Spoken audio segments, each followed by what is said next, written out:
ओम सदाशिवसमारंभां शंकराचार्यमध्यमाम् अस्मदाचार्यपर्यन्तां वन्दे गुरुपरम्पराम्। श्रुतिस्मृतिपुराणानाम् आलयं करुणालयं नमामि भगवत्पादं शङ्करं लोकशङ्करम्। शङ्कारूपेण मच्चित्तं पञ्चीकृतमभूद्यया किङ्करीयस्य सामाया शङ्कराचार्यमाश्रये। प्रह्लादवरदो देवो योऽन्तसिंहः परो हरिः नृसिंहोपासकं नित्यं तं नृसिंहगुरुं भजे। श्री सच्चिदानंद शिवाविनव्य नृसिंहभारत्यभिधान यतीन्द्रान् विद्यानिधीन् मन्त्रनिधीन् सदात्मनिष्ठान् भजे मानव शम्भुरूपान्। सदात्मध्याननिरतं विषयेभ्यः पराङ्मुखम् नव्यशास्त्रेषु निष्णातं चन्द्रशेखर भारतीम् विवेकिनं महाप्रज्ञं धैर्यौदार्य क्षमानिधिं सदाभिनवपूर्वं तं विद्यातीर्थगुरुं भजे। अज्ञानां जाह्नवीतीर्थं विद्यातीर्थं विवेकिनां सर्वेषां सुखदं तीर्थं भारतीतीर्थमाश्रये। विद्यासम्पन्नं वीतरागं विवेकिनं वन्दे वेदान्ततत्त्वज्ञं विदुशेखर भारती। नमामि यामिनीनाथ लेखालङ्कृतकुन्तलां भवानीं भवसन्तापनिर्वापणसुधानदीम्। नमः श्री शङ्करानन्द गुरुपादाम्बुजन्मने सविलासमहामोहग्राहग्रासैककर्मणे तत्पादाम्बुर्हद्वन्द्वन्द्व सेवा निर्मलचेतसां सुखबोधाय तत्त्वस्य विवेकोऽयं विधीयते। ಬೃಹದಾರಣ್ಯಕ ಉಪನಿಷತ್ತಿನಲ್ಲಿ ಒಂದು ಭಾಗ, ಅದರಲ್ಲಿ ಹೇಗೆ ಈ ಇಡೀ ಪ್ರಪಂಚವನ್ನು ಕೂಡ ಅದ ತತ್ವ ತಿಳಿಬೇಕು. ನಮ್ಗೆ ಪ್ರಪಂಚದ ತತ್ವ ಅಂತ ಹೇಳಿದ್ರೆ ಬ್ರಹ್ಮವೇ ಪ್ರಪಂಚ ತತ್ವ, ನಮ್ಮ ತತ್ವ ಕೂಡ ನಿಜವಾಗ್ಲೂ ಪ್ರಪಂಚದ ಬ್ರಹ್ಮವೇ ತತ್ವ. ಆದ್ರೆ ಆ ಬ್ರಹ್ಮವನ್ನ ನಾವು ಸುಲಭವಾಗಿ ತಿಳ್ಕೊಳಕ್ ಆಗೋದಿಲ್ಲ ಅನ್ನೋ ಕಾರಣದಿಂದ ಬೇಕಾದಷ್ಟು ಉಪಾಯ ಮಾಡಿಕೊಟ್ಟಿದ್ದಾರೆ. ಅದರಲ್ಲಿ ಒಂದು ಉಪಾಯ ಇಲ್ಲಿ ಹೇಳ್ತಾ ಇರೋದು ಯಾವ್ದಂದ್ರೆ, ಇಡೀ ಪ್ರಪಂಚವನ್ನೇನೆ ಒಂದು ಬೇಕಾದಷ್ಟು ದೇವತೆಗಳಿದ್ದಾರೆ, ಇಡೀ ಪ್ರಪಂಚವೇ ದೇವತಾಮಯವಾಗಿದೆ, ಅದನ್ನ ಉಪಾಸನೆ ಮಾಡೋದು ಅಂತ ಒಂದು ಪ್ರಸಂಗ ಇದೆ. ಹಾಗಾಗಿ ಇದೇನ್ ಮಾಡ್ತಾ ಅಂತ ಹೇಳಿದ್ರೆ, ಪರಮಾತ್ಮ ಒಂದೇನೆ, ಆ ಒಂದೇ ಪರಮಾತ್ಮನೇ ಇಡೀ ದೇವತೆಗಳಿಗೂ ಆಗಿರೋದು, ಇಡೀ ಪ್ರಪಂಚವಾಗಿರೋದು ಅದೇನೆ, ಎಲ್ಲ ಜೀವಗಳಾಗಿರೋದು ಅದೇನೆ. ಆದ್ರೆ ನಾವು ಬೇರೆ ಅಂತ ಅನ್ಕೊಂಡಿದೀವಿ, ಆ ಪರಮಾತ್ಮ ಬೇರೆ ಅಂತ ಅನ್ಕೊಂಡಿದೀವಿ, ಈ ಜಗತ್ತು ಕೂಡ ನಮ್ಮಿಂದ ಬೇರೆ ಅಂತ ಅನ್ಕೊಂಡಿದ್ವಿ ನಾವು. ಈ ಒಂದು ಭೇದ ಅಂತ ಒಂದಿದೆಯಲ್ಲ, ಈ ಭೇದವನ್ನ ಹೋಗ್ಲಾಡ್ಸಕ್ಕಾಗಿ ಉಪನಿಷತ್ ಬೇರೆ ಬೇರೆ ಉಪಾಯ ಮಾಡುತ್ತೆ. ಅದು ಕೊನೆಯಲ್ಲಿ ಜಗತ್ತಿನ ತತ್ವ ಬ್ರಹ್ಮವೇ, ಆಮೇಲೆ ಈಶ್ವರನ ತತ್ವ ಕೂಡ ಬ್ರಹ್ಮವೇ, ನಮ್ಮ ಜೀವನ ತತ್ವ ಕೂಡ ಬ್ರಹ್ಮವೇ. ಆದ್ರೆ ಇದು ತಿಳಿದೇ ಇರೋದ್ರಿಂದ ಇದನ್ನ ತಿಳಿಸ್ಕೊಡಕ್ಕಾಗಿ ಬೇಕಾದಷ್ಟು ಉಪಾಯ ಮಾಡುತ್ತೆ ಅದು. ಸೊ ಅದ್ರಲ್ಲಿ ಒಂದು ಉಪಾಯ ಎಂತದ್ದು ಅಂತ ಹೇಳಿದ್ರೆ, ಈ ಇಡೀ ಜಗತ್ತೇ ಕೂಡ ಬೇಕಾದಷ್ಟು ದೇವತಾ ಸ್ವರೂಪವಾಗಿದೆ. ಅದು ಇದರಲ್ಲಿ ರಾಮಕೃಷ್ಣ ಅಂತ ದೇವತೆಗಳೆಲ್ಲ, ಇದು ಕಾಸ್ಮಿಕ್ ಡೀಟೀಸ್ ಅಂತ ಹೇಳ್ತೀವಲ್ಲ, ಇಡೀ ಕಾಸ್ಮಾಸ್ ಕೂಡ ಅಗ್ನಿ ವಾಯು ಇತ್ಯಾದಲ್ಲಿ ಹೇಳ್ತೀವಲ್ಲ, ಅಂತ ದೇವತೆಗಳಾಗಿರೋದದು. ಹಾಗಾಗಿ ಅದನ್ನ ಉಪಾಸನೆ ಮಾಡೋದು ಅಂತ ಒಂದು ವಿಷಯ. ಇದು ಹೇಗಿದೆ ಅಂತ ಹೇಳಿದ್ರೆ, ನಮ್ಗೆ ಈ ದಕ್ಷಿಣಾಮೂರ್ತಿ ಸ್ತೋತ್ರದಲ್ಲಿ 9ನೇ ಶ್ಲೋಕ ಒಂದಿದೆ, ಭೂರಂಭಾಂಶನಲೋ ಅನಿಲೋ ಅಂಬರ ಮಹಾ ಅದಿದೆಯಲ್ಲ, ಅಲ್ಲಿ ಅಷ್ಟಮೂರ್ತಿ ಸ್ವರೂಪ ಅಂತ ಒಂದೇ ಪರಮಶಿವನೇ ಇಡೀ ಪ್ರಪಂಚವಾಗೂ ಆಗಿರೋದು ಅಂತ ಎಂಟು ಮೂರ್ತಿ ಅಂತ ಹೇಳ್ತಾರೆ. ಅದರಲ್ಲಿ 8 ಮೂರ್ತಿ ಯಾವ್ದ್ಯಾವ್ದು ಅಂತ ಹೇಳಿದ್ರೆ, ಪಂಚಭೂತಗಳು 5, ಆಮೇಲೆ ಸೂರ್ಯ ಚಂದ್ರ 2, ಆಮೇಲೆ ಅದಾದ್ಮೇಲೆ 7 ಆದ್ಮೇಲೆ ತುಂಬಾ ಸ್ವಾರಸ್ಯವಾಗಿರೋದು ಯಾವ್ದು ಅಂತ ಹೇಳಿ 8ನೇದು ಅದು ಈ ಜೀವ. ಅಂದ್ರೆ ಆ 7 ಕೂಡ ಜಡ, ವಾಸ್ತವವಾಗಿ 7 ಕೂಡ ಜಡವಾಗಿರೋದು. ಆದ್ರೆ ಈ ಜಡ ಪ್ರಪಂಚವನ್ನ ಯಾರು ಒಂದು ಜೀವ ಅದರಲ್ಲೇ ಇದ್ಕೊಂಡು ನೋಡ್ತಾ ಇದ್ದಾನೋ, ಆ ಜೀವನು ಕೂಡ ಅದರಲ್ಲೇ ಸೇರಿಸಿದ್ದಾರೆ. ಹಾಗಾದ್ರೆ ಇಡೀ ಪ್ರಪಂಚದಲ್ಲಿ ಹಾಗಾಗಿ ಪ್ರಪಂಚವನ್ನ ತಿಳ್ಕೊಳ್ಳೋದು ಅಂತ ಒಬ್ಬ ಇದಾನಲ್ಲ ಚೈತನ್ಯ, ಅದನ್ನು ಕೂಡ ಅದರಲ್ಲೇ ಸೇರಿಸಿ, ಅದು ಕೂಡ ಈಶ್ವರನ ಮೂರ್ತಿನೇ. ಅದು 8 ಮೂರ್ತಿಯಲ್ಲಿ ಒಂದು ಮೂರ್ತಿ ಈ ಜೀವ, ಬಾಕಿ ಮೂರ್ತಿಗಳೆಲ್ಲ ಆ ಪಂಚಭೂತಗಳು ಮತ್ತು ಸೂರ್ಯ ಚಂದ್ರರು. ಹಾಗಾಗಿ ಇಡೀ ಪ್ರಪಂಚವೂ ಕೂಡ ದಿ ಪರ್ಸೀವರ್ ಅಂಡ್ ದಿ ಪರ್ಸೀವ್ಡ್, ಅದು ಅಬ್ಸರ್ವರ್ ಅಂಡ್ ದಿ ಅಬ್ಸರ್ವ್ಡ್ ಅಂತ ಸೇರಿರೋ ಇಡೀ ಪ್ರಪಂಚವೂ ಕೂಡ ಈ ಬ್ರಹ್ಮದ ಒಂದು ರೂಪವೇ ಅಂತ ಹೇಳ್ಬಿಟ್ಟು ಆ ತರ ಒಂದು ಉಪಾಸನೆಯನ್ನ 9ನೇ ಶ್ಲೋಕದಲ್ಲಿ ಹೇಳಿದ್ದಾರೆ. ಅದೇ ತರ ಒಂದು ಇದನ್ನ ಇಲ್ಲಿ ಕೂಡ ಹೇಳಿದ್ದಾರೆ.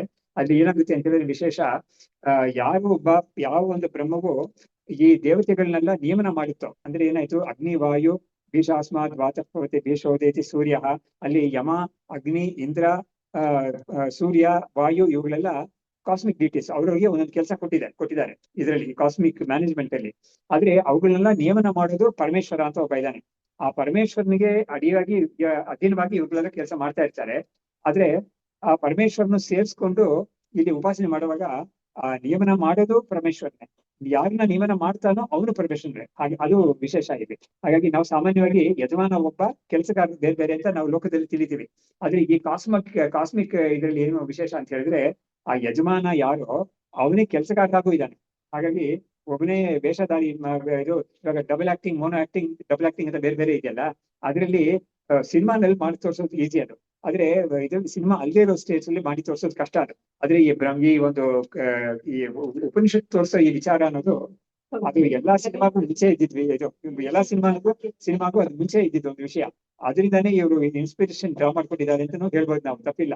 ಯಾಕಂದ್ರೆ ಆ ಒಂದು ಯಾವ ನಿಯಾಮಕ ಯಾವ ಒಂದು ಈಶ್ವರ ಇದ್ದಾನೋ ಅವನೇ ನಿಯಮವಾಗಿರೋದು ಕೂಡ ಅವನೇನೆ. ಹಾಗಾಗಿ ಎಲ್ಲವನ್ನೂ ಸೇರಿಸಿ ಉಪಾಸನೆ ಮಾಡೋದು ಅಂತ ಒಂದಿನ ಹೇಳ್ತಾರೆ. ಹೇಳ್ಬಿಟ್ಟು ಇವಾಗ ಏನ್ ಮುಂದಕ್ಕೆ ಮಾಡ್ಕೊಳ್ತಾರೆ, ಪೃಥ್ವಿ ಏವ ಇತ್ಯಾದಿ ವಾಕ್ಯಾತ್ ಅಷ್ಟಧಾ ಉಪಾಸನಾ ಈರಿತ ಕಿಂ ದೇವಃ ಇತ್ಯಾದಿ ವಾಕ್ಯೇನೆ ಪಂಚದ ಉಪಾಸನಂ ಶ್ರುತಂ ಅಂತ ಹೇಳ್ಬಿಟ್ಟು, ನಾನು ಇದು ದಕ್ಷಿಣಾಮೂರ್ತಿ ಸ್ತೋತ್ರದಲ್ಲಿ ಹೇಳಿದ್ದನ್ನ ಒಂದು ಉದಾಹರಣೆಯಾಗಿ ಹೇಳಿದೆ. ಅದೇ ಇಲ್ಲಿ ಬಂದಿದೆ ಅಂತ ಹೇಳ್ತಾ ಇಲ್ಲ, ಆದ್ರೆ ಇಲ್ಲಿ ಬಂದಿರೋದು ಅದರ ತರ ಇದೆ ಅಂತ ನಾನು ಹೇಳಿದೆ ಅಷ್ಟೇನೆ. ಏತಾವದೇವ ಶಾಕಲ್ಯೋ ವೇತ್ತಿ ಮಾಯಾಮಯಂ ತು ತತ್ ಯಾಜ್ಞವಲ್ಕ್ಯಃ ಸ ಇತ್ಯಾದಿ ವಸ್ತು ಅನೂದ್ಯ ಅಥ ಪೃಷ್ಟವಾನ್. ಅಂದ್ರೆ ಒಬ್ಬ ಶಾಕಲ್ಯ ಅಂತ ಒಬ್ಬ ವ್ಯಕ್ತಿ ಇದ್ದಾನೆ. ಅವನು ಈ ವಾದಕ್ಕೆಲ್ಲ ಬರ್ತಾನೆ. ಅವನು ಒಂದು ಕೆಲವು ಪ್ರಶ್ನೆಗಳೆಲ್ಲ ಕೇಳ್ತಾನೆ. ಪ್ರಶ್ನೆ ಕೇಳುವಾಗ ಅವನಿಗೆ ಕೆಲವು ವಿಷಯ ಎಲ್ಲ ತಿಳಿದಿದೆ. ಆ ತಿಳಿದಿರೋದು ಏನು ಅಂತ ಹೇಳಿದ್ರೆ ಅದಕ್ಕೊಂದು ಲಿಮಿಟ್ ಇದೆ. ಅವನು ಪೂರ್ತಿ ತಿಳ್ಕೊಂಡಿಲ್ಲ, ಅವನಿಗೆ ತಿಳಿಬೇಕಾಗಿದ್ದ ವಿಷಯವನ್ನ ಕೇಳ್ತಾನೆ. ಹಾಗಾಗಿ ಅವ್ನು ತಿಳ್ಕೊಂಡಿದ್ದು ಏನು ಅಂತ ವಿಚಾರ ಮಾಡಿದಾಗ ಅವ್ನು ಇದುವರೆಗೂ ತಿಳ್ಕೊಂಡಿದ್ದಾನೆ. ಇದು ಯಾವ ತರ ಇದೆ ಅಂತ ಹೇಳಿದ್ರೆ, ನಮ್ಗೆ ಹಿಂದೆ ಒಂದ್ಸತಿ ನೋಡಿದ್ದೀವಿ ಈ ಕೌಶಿತಕಿ ಉಪನಿಷತ್ ಪ್ರಸಂಗದಲ್ಲಿ. ಬಾಲಾಕಿ ಅಂತ ಒಬ್ಬ, ಆಮೇಲೆ ಅಜಾತಶತ್ರು ಅಂತ ರಾಜ. ಅಜಾತಶತ್ರು ಅಂತ ರಾಜರಿಗೆ ಅವನು ತಿಳುವಳಿಕೆ ಇರೋನು, ಅವನು ಜ್ಞಾನಿ ಆಗಿರೋನು. ಆದ್ರೆ ಈ ಬಾಲಾಕಿ ಅನ್ನೋನು ಬ್ರಾಹ್ಮಣ, ಅವನು ವಾಯು ತನಕ ತಿಳ್ಕೊಂಡಿದ್ದಾನೆ. ಅವನು ವಾಯುವಿಗೆ ಮೀರಿ ತಿಳ್ಕೊಂಡಿಲ್ಲ ಅವನು. ಆದ್ರೆ ಅವ್ನು ಏನ್ ತಿಳ್ಕೊಂಡಿದ್ದ ಅನ್ನೋದು ಅದೇ ಪರಮಾರ್ಥ ಅಂತ ತಿಳ್ಕೊಂಡ್ಬಿಟ್ಟಿದ್ದ ಅವನು. ಅದೇ ಅವನಲ್ಲಿರೋ ಮಿಸ್ಟೇಕ್ ಅದು. ಆದ್ರೆ ಅವನು ಎಲ್ಲವೂ ತಿಳ್ಕೊಂಡಿದ್ದೀನಿ ಅಂತ ಬುದ್ಧಿ ಇತ್ತು ಅವನಿಗೆ. ಆದ್ರೆ ವಾಸ್ತವವಾಗಿ ನೋಡಿದಾಗೆ ಪೂರ್ತಿ ತಿಳ್ಕೊಂಡಿಲ್ಲ ಅವನು, ಸ್ವಲ್ಪ ಕಡಿಮೆ ತಿಳ್ಕೊಂಡಿದ್ದಾನೆ. ಅವಾಗ ಅವನು ಈ ರಾಜನ ಹತ್ರ ಬಂದ್ಬಿಟ್ಟು, ನಿನಗೆ ನಾನು ಇದು ಹೇಳ್ಕೊಡ್ತೀನಿ ಅಂತ ಬಂದಾಗ ರಾಜನಿಗೆ ಗೊತ್ತಾಗೋಗ್ಬಿಡುತ್ತೆ ಇವನಿಗೆ ಪೂರ್ತಿ ತಿಳ್ಕೊಂಡಿಲ್ಲ ಅಂತ. ಆಮೇಲೆ ಇವನಿಗೆ ಇವನ್ ಏನ್ ಮಾಡ್ತಾನೆ, ಮತ್ತೆ ನನಗೆ ನೀನೇ ಹೇಳ್ಕೊಡು ಅಂತ ಹೇಳ್ಬಿಟ್ಟು ರಾಜನ ಹತ್ರ ಇವನು ಶಿಷ್ಯನಾಗಿ ಎತ್ಕೊಂಡು ಎಲ್ಲ ಕಲಿತಾನೆ ಅಂತೆಲ್ಲ ಬಂದು ಆ ವಿಷಯ ಬರ್ತಾ ಇದ್ವಿ. ಸೊ ಹಾಗಾಗಿ ಇವನು ಶಾಕಲ್ಯರಿಗೆ ಗೊತ್ತಿರೋದು ಇಲ್ಲಿವರೆಗೂನೆ. ಆದ್ರೆ ಅದು ಮಾಯಾಮಯ, ಯಾವುದು ಪ್ರಪಂಚ ಅನ್ನೋದು ಮಾಯಾಮಯ ಆಗ್ತಾನೆ. ಹಾಗಾಗಿ ಅವನಿಗೆ ಇಲ್ಲಿ ಇಷ್ಟ ತನಕನೇ ತಿಳಿದಿರೋದು. ಅದಕ್ಕೆ ಮೇಲಿರೋ ಸತ್ಯವಾದ ಇದು ಯಾವ್ದಿದೆಯೋ ವಸ್ತು ಅದು ತಿಳಿದಿಲ್ಲ ಅವನಿಗೆ ಅಂತ ಹೇಳ್ಬಿಟ್ಟು ಯಾಜ್ಞವಲ್ಕ್ಯರು ಮುಂದಕ್ಕೆ ಈ ವಿಚಾರವನ್ನ ಮುಂದಕ್ಕೆ ತಗೊಂಡೋಗ್ತಾರೆ. ದೇವ ವಿಸ್ತಾರ ಸಂಕ್ಷೇಪವು ಅಷ್ಟದಾ ಪಂಚದಾಚಯತ್ ಉಪಾಸ್ಯಂ ಉಕ್ತಂ ತತ್ ಸರ್ವಂ ನೇತಿ ಇತಿ ಅಪೋಹ್ಯತೆ. ಯಾವ ಇಡೀ ಪ್ರಪಂಚವನ್ನು ದೇವತಾ ರೂಪ ಅಂತ ಹೇಳ್ಬಿಟ್ಟು ಉಪಾಸನೆ ಅಂತ ಹೇಳಿದ್ರು, ಅದೆಲ್ಲವೂ ಕೂಡ ಸತ್ಯವಲ್ಲ, ಅದೆಲ್ಲ ಪಾರಮಾರ್ಥಿಕ ಸತ್ಯ ಅಲ್ಲ ಅಂತ ಹೇಳ್ಬಿಟ್ಟು ಅದನ್ನೆಲ್ಲ ನೇತಿ ಅಂತ ವಾಕ್ಯದಿದೆ ಎಲ್ಲವನ್ನೂ ತಳ್ಳಿಬಿಡ್ತಾರೆ. ಅಂದ್ರೆ ಎಲ್ಲವನ್ನೂ ಇದು ರಿಜೆಕ್ಟ್ ಮಾಡೋದು ಅಂದ್ರೆ ಅದನ್ನೆಲ್ಲ ಬದಿಗಿಡೋದು ಅಂತ. ಹಾಗಾಗಿ ಅದನ್ನ ಮಾಡ್ತಾ ಇದ್ದಾರೆ ಇವಾಗ. ಸೊ ಹಾಗಾಗಿ ಉಪಾಸ್ಯವಾದ ಯಾವುದು ಅಂತ ತೋರಿಸಿದ್ರು ಅದೆಲ್ಲವೂ ಕೂಡ ನೇತಿ ಅಂತ ಒಂದು ಇದರಿಂದ ಮೆಥಡ್ ಇಂದ ಎಲ್ಲವನ್ನೂ ನಾವು ನೋಡಿ. ನೇತಿ ಅಂತ ಹೇಳುವಾಗ ನಮ್ಗೆ ಇಡೀ ಪ್ರಪಂಚವನ್ನೇ ನಾವು ನೇತಿ ಅಂತ ತಳ್ಳಬೇಕಾಗಿದೆ. ಆದ್ರೆ ಏನ್ ಮಾಡಿದ್ರು, ಆ ಇಡೀ ಪ್ರಪಂಚವನ್ನೇ ದೇವತಾ ರೂಪವಾಗಿ ತೋರಿಸಿದ್ರು. ನಾನು ಇವಾಗ ಹೇಳಿದ್ನಲ್ಲ ಅಗ್ನಿ ವಾಯು ಅಂತೆಲ್ಲ ಹೇಳಿದ್ನಲ್ಲ, ಅವುಗಳೇ ಎಲ್ಲಾ ದೇವತೆಗಳು. ಇಡೀ ಪ್ರಪಂಚವಾಗಿ ಆಗಿರೋದು ಅದೇನೆ. ಅದನ್ನ ಮೊದಲು ಏನ್ ಮಾಡಿದ್ರು, ಇರೋದು ಒಂದೇನೆ, ಅದು ನಮ್ಗೆ ಹಲವಾಗಿ ಕಾಣಿಸ್ಕೊಳ್ತಾ ಇದೆ. ಹಲವಾಗಿ ಕಾಣಿಸ್ಕೊಳ್ತಾ ಇರೋ ನಮ್ಗೆ ಉಪನಿಷತ್ ಏನ್ ಮಾಡ್ತಾ ಇದೆ ಅಂತ ಹೇಳಿದ್ರೆ, ನಮ್ ಲ್ಯಾಂಗ್ವೇಜ್ ಅಲ್ಲೇನೆ ಅದನ್ನ ಏನ್ ಮಾಡ್ತಾ ಇದೆ, ನಾವು ಒಂದು ಮಲ್ಟಿಪ್ಲಿಸಿಟಿ ಕಲ್ಪನೆ ಮಾಡ್ಕೊಂಡಿದ್ದೀವಿ. ಆದ್ರೆ ಉಪನಿಷತ್ ಏನ್ ಮಾಡ್ತಾ ಇದೆ, ಅದೇ ಮಲ್ಟಿಪ್ಲಿಸಿಟಿನ ಅದು ಒಂದು ವ್ಯವಸ್ಥಿತವಾದ ರೂಪದಲ್ಲಿ ತೋರಿಸಿ ಅದನ್ನ ನಾವು ಒಂದು ರೀತಿಯಲ್ಲಿ ನೋಡೋ ತರ ಮಾಡಿ ಕೊನೆಯಲ್ಲಿ ಅದನ್ನ ಇಲ್ಲ ಅಂತ ಮಾಡುತ್ತೇವೆ. ಹಾಗಾಗಿ ಅದೇ ಇರೋ ಬ್ಯೂಟಿ, ಅದು ಉಪನಿಷತ್ಗೆ ಇರೋ ಬ್ಯೂಟಿ ಏನು ಅಂತ ಹೇಳಿದ್ರೆ ನೋಡಿ, ಇದು ನಮಗೆ ಈ ಪಂಚಕೋಶ ವಿವೇಕ ಅಂತ ನಾವು ಯಾವ್ದನ್ನ ತೈತಿರಿ ಉಪನಿಷತ್ತಲ್ಲಿ ಹೇಳ್ತೀವೋ ಅದ್ರಲ್ಲಿ ತುಂಬಾ ಚೆನ್ನಾಗಿ ಎದ್ದು ಕಾಣುತ್ತೆ ಅದು. ಇವಾಗ ಉಪನಿಷತ್ ಪ್ರಕಾರ, ವೇದಾಂತದ ಪ್ರಕಾರ ನಾವು ಈ ಶರೀರ ಮನಸ್ಸು ಇಂದ್ರಿಯ ಇವುಗಳನ್ನ ನಾವು ಕಲ್ಪನೆ ಮಾಡ್ಕೊಂಡಿದ್ವಿ. ನಾವು ಕಲ್ಪನೆ ಮಾಡ್ಕೊಂಡು ನಾವು ಅದು ಅಂತ ತಿಳ್ಕೊಂಡ್ಬಿಟ್ಟಿದೀವಿ ಬೇರೆ, ಅದು ತಪ್ಪು. ಅವಾಗ ಉಪನಿಷತ್ ಏನ್ ಮಾಡುತ್ತೆ, ಅದನ್ನ ಎತ್ತೆಟ್ಟಿಗೆ ಇದೆಲ್ಲ ನೀನ್ ಅಲ್ವೇ ಇಲ್ಲ ಅಂತ ಹೇಳ್ಬಿಟ್ಟು ಇದು ಮಾಡಿದ್ರೆ ನಮ್ಗೆ ತಲೆಗೆ ಹೋಗೋದೇ ಇಲ್ಲ. ಅವಾಗ ಏನ್ ಮಾಡ್ತೀವಿ, ಅದನ್ನ ಒಂದು ವ್ಯವಸ್ಥಿತವಾದ ರೀತಿಯಲ್ಲಿ ಅದು ಇದನ್ನ ಒಪ್ಪುತ್ತೆ. ಮೊದಲು ನಾವು ಯಾವ್ದನ್ನ ಕಲ್ಪನೆ ಮಾಡ್ಕೊಂಡಿದ್ದೀವೋ ಪಂಚಕೋಶಗಳು ಅಂತ, ನಮ್ಗೆ ಪಂಚಕೋಶಗಳು ಕೂಡ ಹೇಳಕ್ ಬರೋದಿಲ್ಲ. ನಮ್ಗೆ ಪಂಚಕೋಶಗಳು ಇರೋದು ಕೂಡ ನಮ್ಗೆ ಗೊತ್ತಿಲ್ಲ. ಆದ್ರೆ ಉಪನಿಷತ್ ಏನ್ ಮಾಡುತ್ತೆ, ನೀನ್ ಯಾವ್ದು ಕಲ್ಪನೆ ಮಾಡ್ಕೊಂಡಿದ್ಯೋ ಅದಕ್ಕೆ ನಾನೊಂದು ಚೆನ್ನಾಗಿ ಅದನ್ನ ಅಲಂಕಾರ ಮಾಡಿ ತೋರಿಸ್ತೀನಿ ಅಂತ ಹೇಳ್ಬಿಟ್ಟು ಅದು ತುಂಬಾ ಚೆನ್ನಾಗಿ ವ್ಯವಸ್ಥೆ ಮಾಡಿ ತೋರಿಸುತ್ತೆ. ಅದನ್ನ ಯಾವ್ದು ಸತ್ಯವಲ್ವೋ ಅದನ್ನ ಅದು ತುಂಬಾ ಚೆನ್ನಾಗಿ ಒಂದು ವ್ಯವಸ್ಥಿತವಾಗಿ ತೋರಿಸ್ಬಿಟ್ಟು ಆಮೇಲೆ ಅದನ್ನ ಅಲಗಡಿಯುತ್ತೆ ಅದು. ಅವಾಗ ನಮಗೆ ಇವಾಗ ಇವ್ರು ಕೂಡ ಸೈಂಟಿಸ್ಟ್ ಆಗಿರೋರು, ಸೈಕಾಟ್ರಿಸ್ಟ್, ಸೈಕಾಲಜಿಸ್ಟ್ ಎಲ್ಲ ಕೂಡ ಒಂದು ಅಂಶ ತಿಳ್ಕೊಂಡಿದ್ದಾರೆ. ಅವರು the physical person is not the mental person or the inner ಒಂದು ಸೈಕಲಾಜಿಕಲ್ ಪರ್ಸನ್ ಅಂತ ಒಬ್ಬ ಇದ್ದಾನಲ್ಲ, he is not the physical person ಅಂತ ಅವರು ತಿಳ್ಕೊಂಡಿದ್ದಾರೆ. ಆದ್ರೆ ಅವರಿಗೆ ಇಲ್ಲಿವರೆಗೂ ಶಾಸ್ತ್ರದಲ್ಲಿ ಇರೋ ತನಕ ಒಂದು ವ್ಯುತ್ಪತ್ತಿ ಅವರಿಗೆ ಇರೋದಿಲ್ಲ. ಅವರು ಅಬ್ಸರ್ವೇಷನ್ ಎಲ್ಲ ಮಾಡಿ ಅವರು ಒಂದೆಲ್ಲ ತಿಳ್ಕೊಂಡಿದ್ದಾರೆ. ಈ ಬಾಡಿ ಲ್ಯಾಂಗ್ವೇಜ್ ಅನ್ನೋದು ಬೇರೆ. ಅದು ಈ ಬಾಡಿ ಲ್ಯಾಂಗ್ವೇಜ್ ಅನ್ನೋದು it is indicating his inner thoughts ಅಂತ. ಹಾಗಾಗಿ ಆ ಒಳಗಡೆ ಅವನ ಭಾವನೆಗಳು ಅದನ್ನೆಲ್ಲ ಅವನು ವ್ಯಕ್ತಪಡಿಸುವಾಗ ಶರೀರದ ಮುಖಾಂತರ ಅದು ವ್ಯಕ್ತವಾಗುತ್ತೆ. ಅವಾಗ ಏನ್ ಗೊತ್ತಾಗುತ್ತೆ ಅವರಿಗೆ, ಶರೀರ ಬೇರೆ, ಒಳಗಡೆ ಇರೋ ಮನಸ್ಸು ಒಂದಿದೆ ಒಳಗಡೆ ಅವರಿಗೆ. ಹಾಗಾಗಿ ಅವ್ರು ಅದನ್ನೆಲ್ಲ ತಿಳ್ಕೊಂಡು ಅದಕ್ಕೆ ಬೇಕಾಗಿರೋ ಚಿಕಿತ್ಸೆ ಎಲ್ಲ ಕೂಡ ಕೊಡ್ತಾರೆ. ಏನಾದ್ರು ತೊಂದರೆ ಬಂದ್ರೆ ಅದನ್ನ ಐಡೆಂಟಿಫೈ ಮಾಡ್ತಾರೆ, ಅದೆಲ್ಲ ಮಾಡ್ತಾ ಇದ್ದಾರೆ. ಆದ್ರೆ ಉಪನಿಷತ್ತೆಲ್ಲ ಏನ್ ಮಾಡುತ್ತೆ, ಇನ್ನೂ ತುಂಬಾ ದೂರ ಹೋಗಿ ಅದೆಲ್ಲ ಅದ್ರ ಮೂಲ ತನಕ ಹೋಗ್ಬಿಟ್ಟದು ಅಷ್ಟು ಚೆನ್ನಾಗಿ ಅದನ್ನ ವ್ಯವಸ್ಥೆ ಮಾಡಿ ತೋರಿಸುತ್ತೆ ಅದು. ಅದೇ ತರನೇ ಇಲ್ಲೂ ಕೂಡ ಏನ್ ಮಾಡಿದ್ರೆ, ಇಡೀ ಪ್ರಪಂಚವನ್ನ ನಾವು ಅದು ಇದು ಅಂತ ನೋಡ್ತಾ ಇದ್ದೀವಿ. ನಮ್ಗೆ ನಾವು ಹೆಸರು ಕೊಟ್ಟಿದ್ವಿ ಪ್ರಪಂಚಕ್ಕೆ, ಇಂಥದ್ದು ಅಂತ.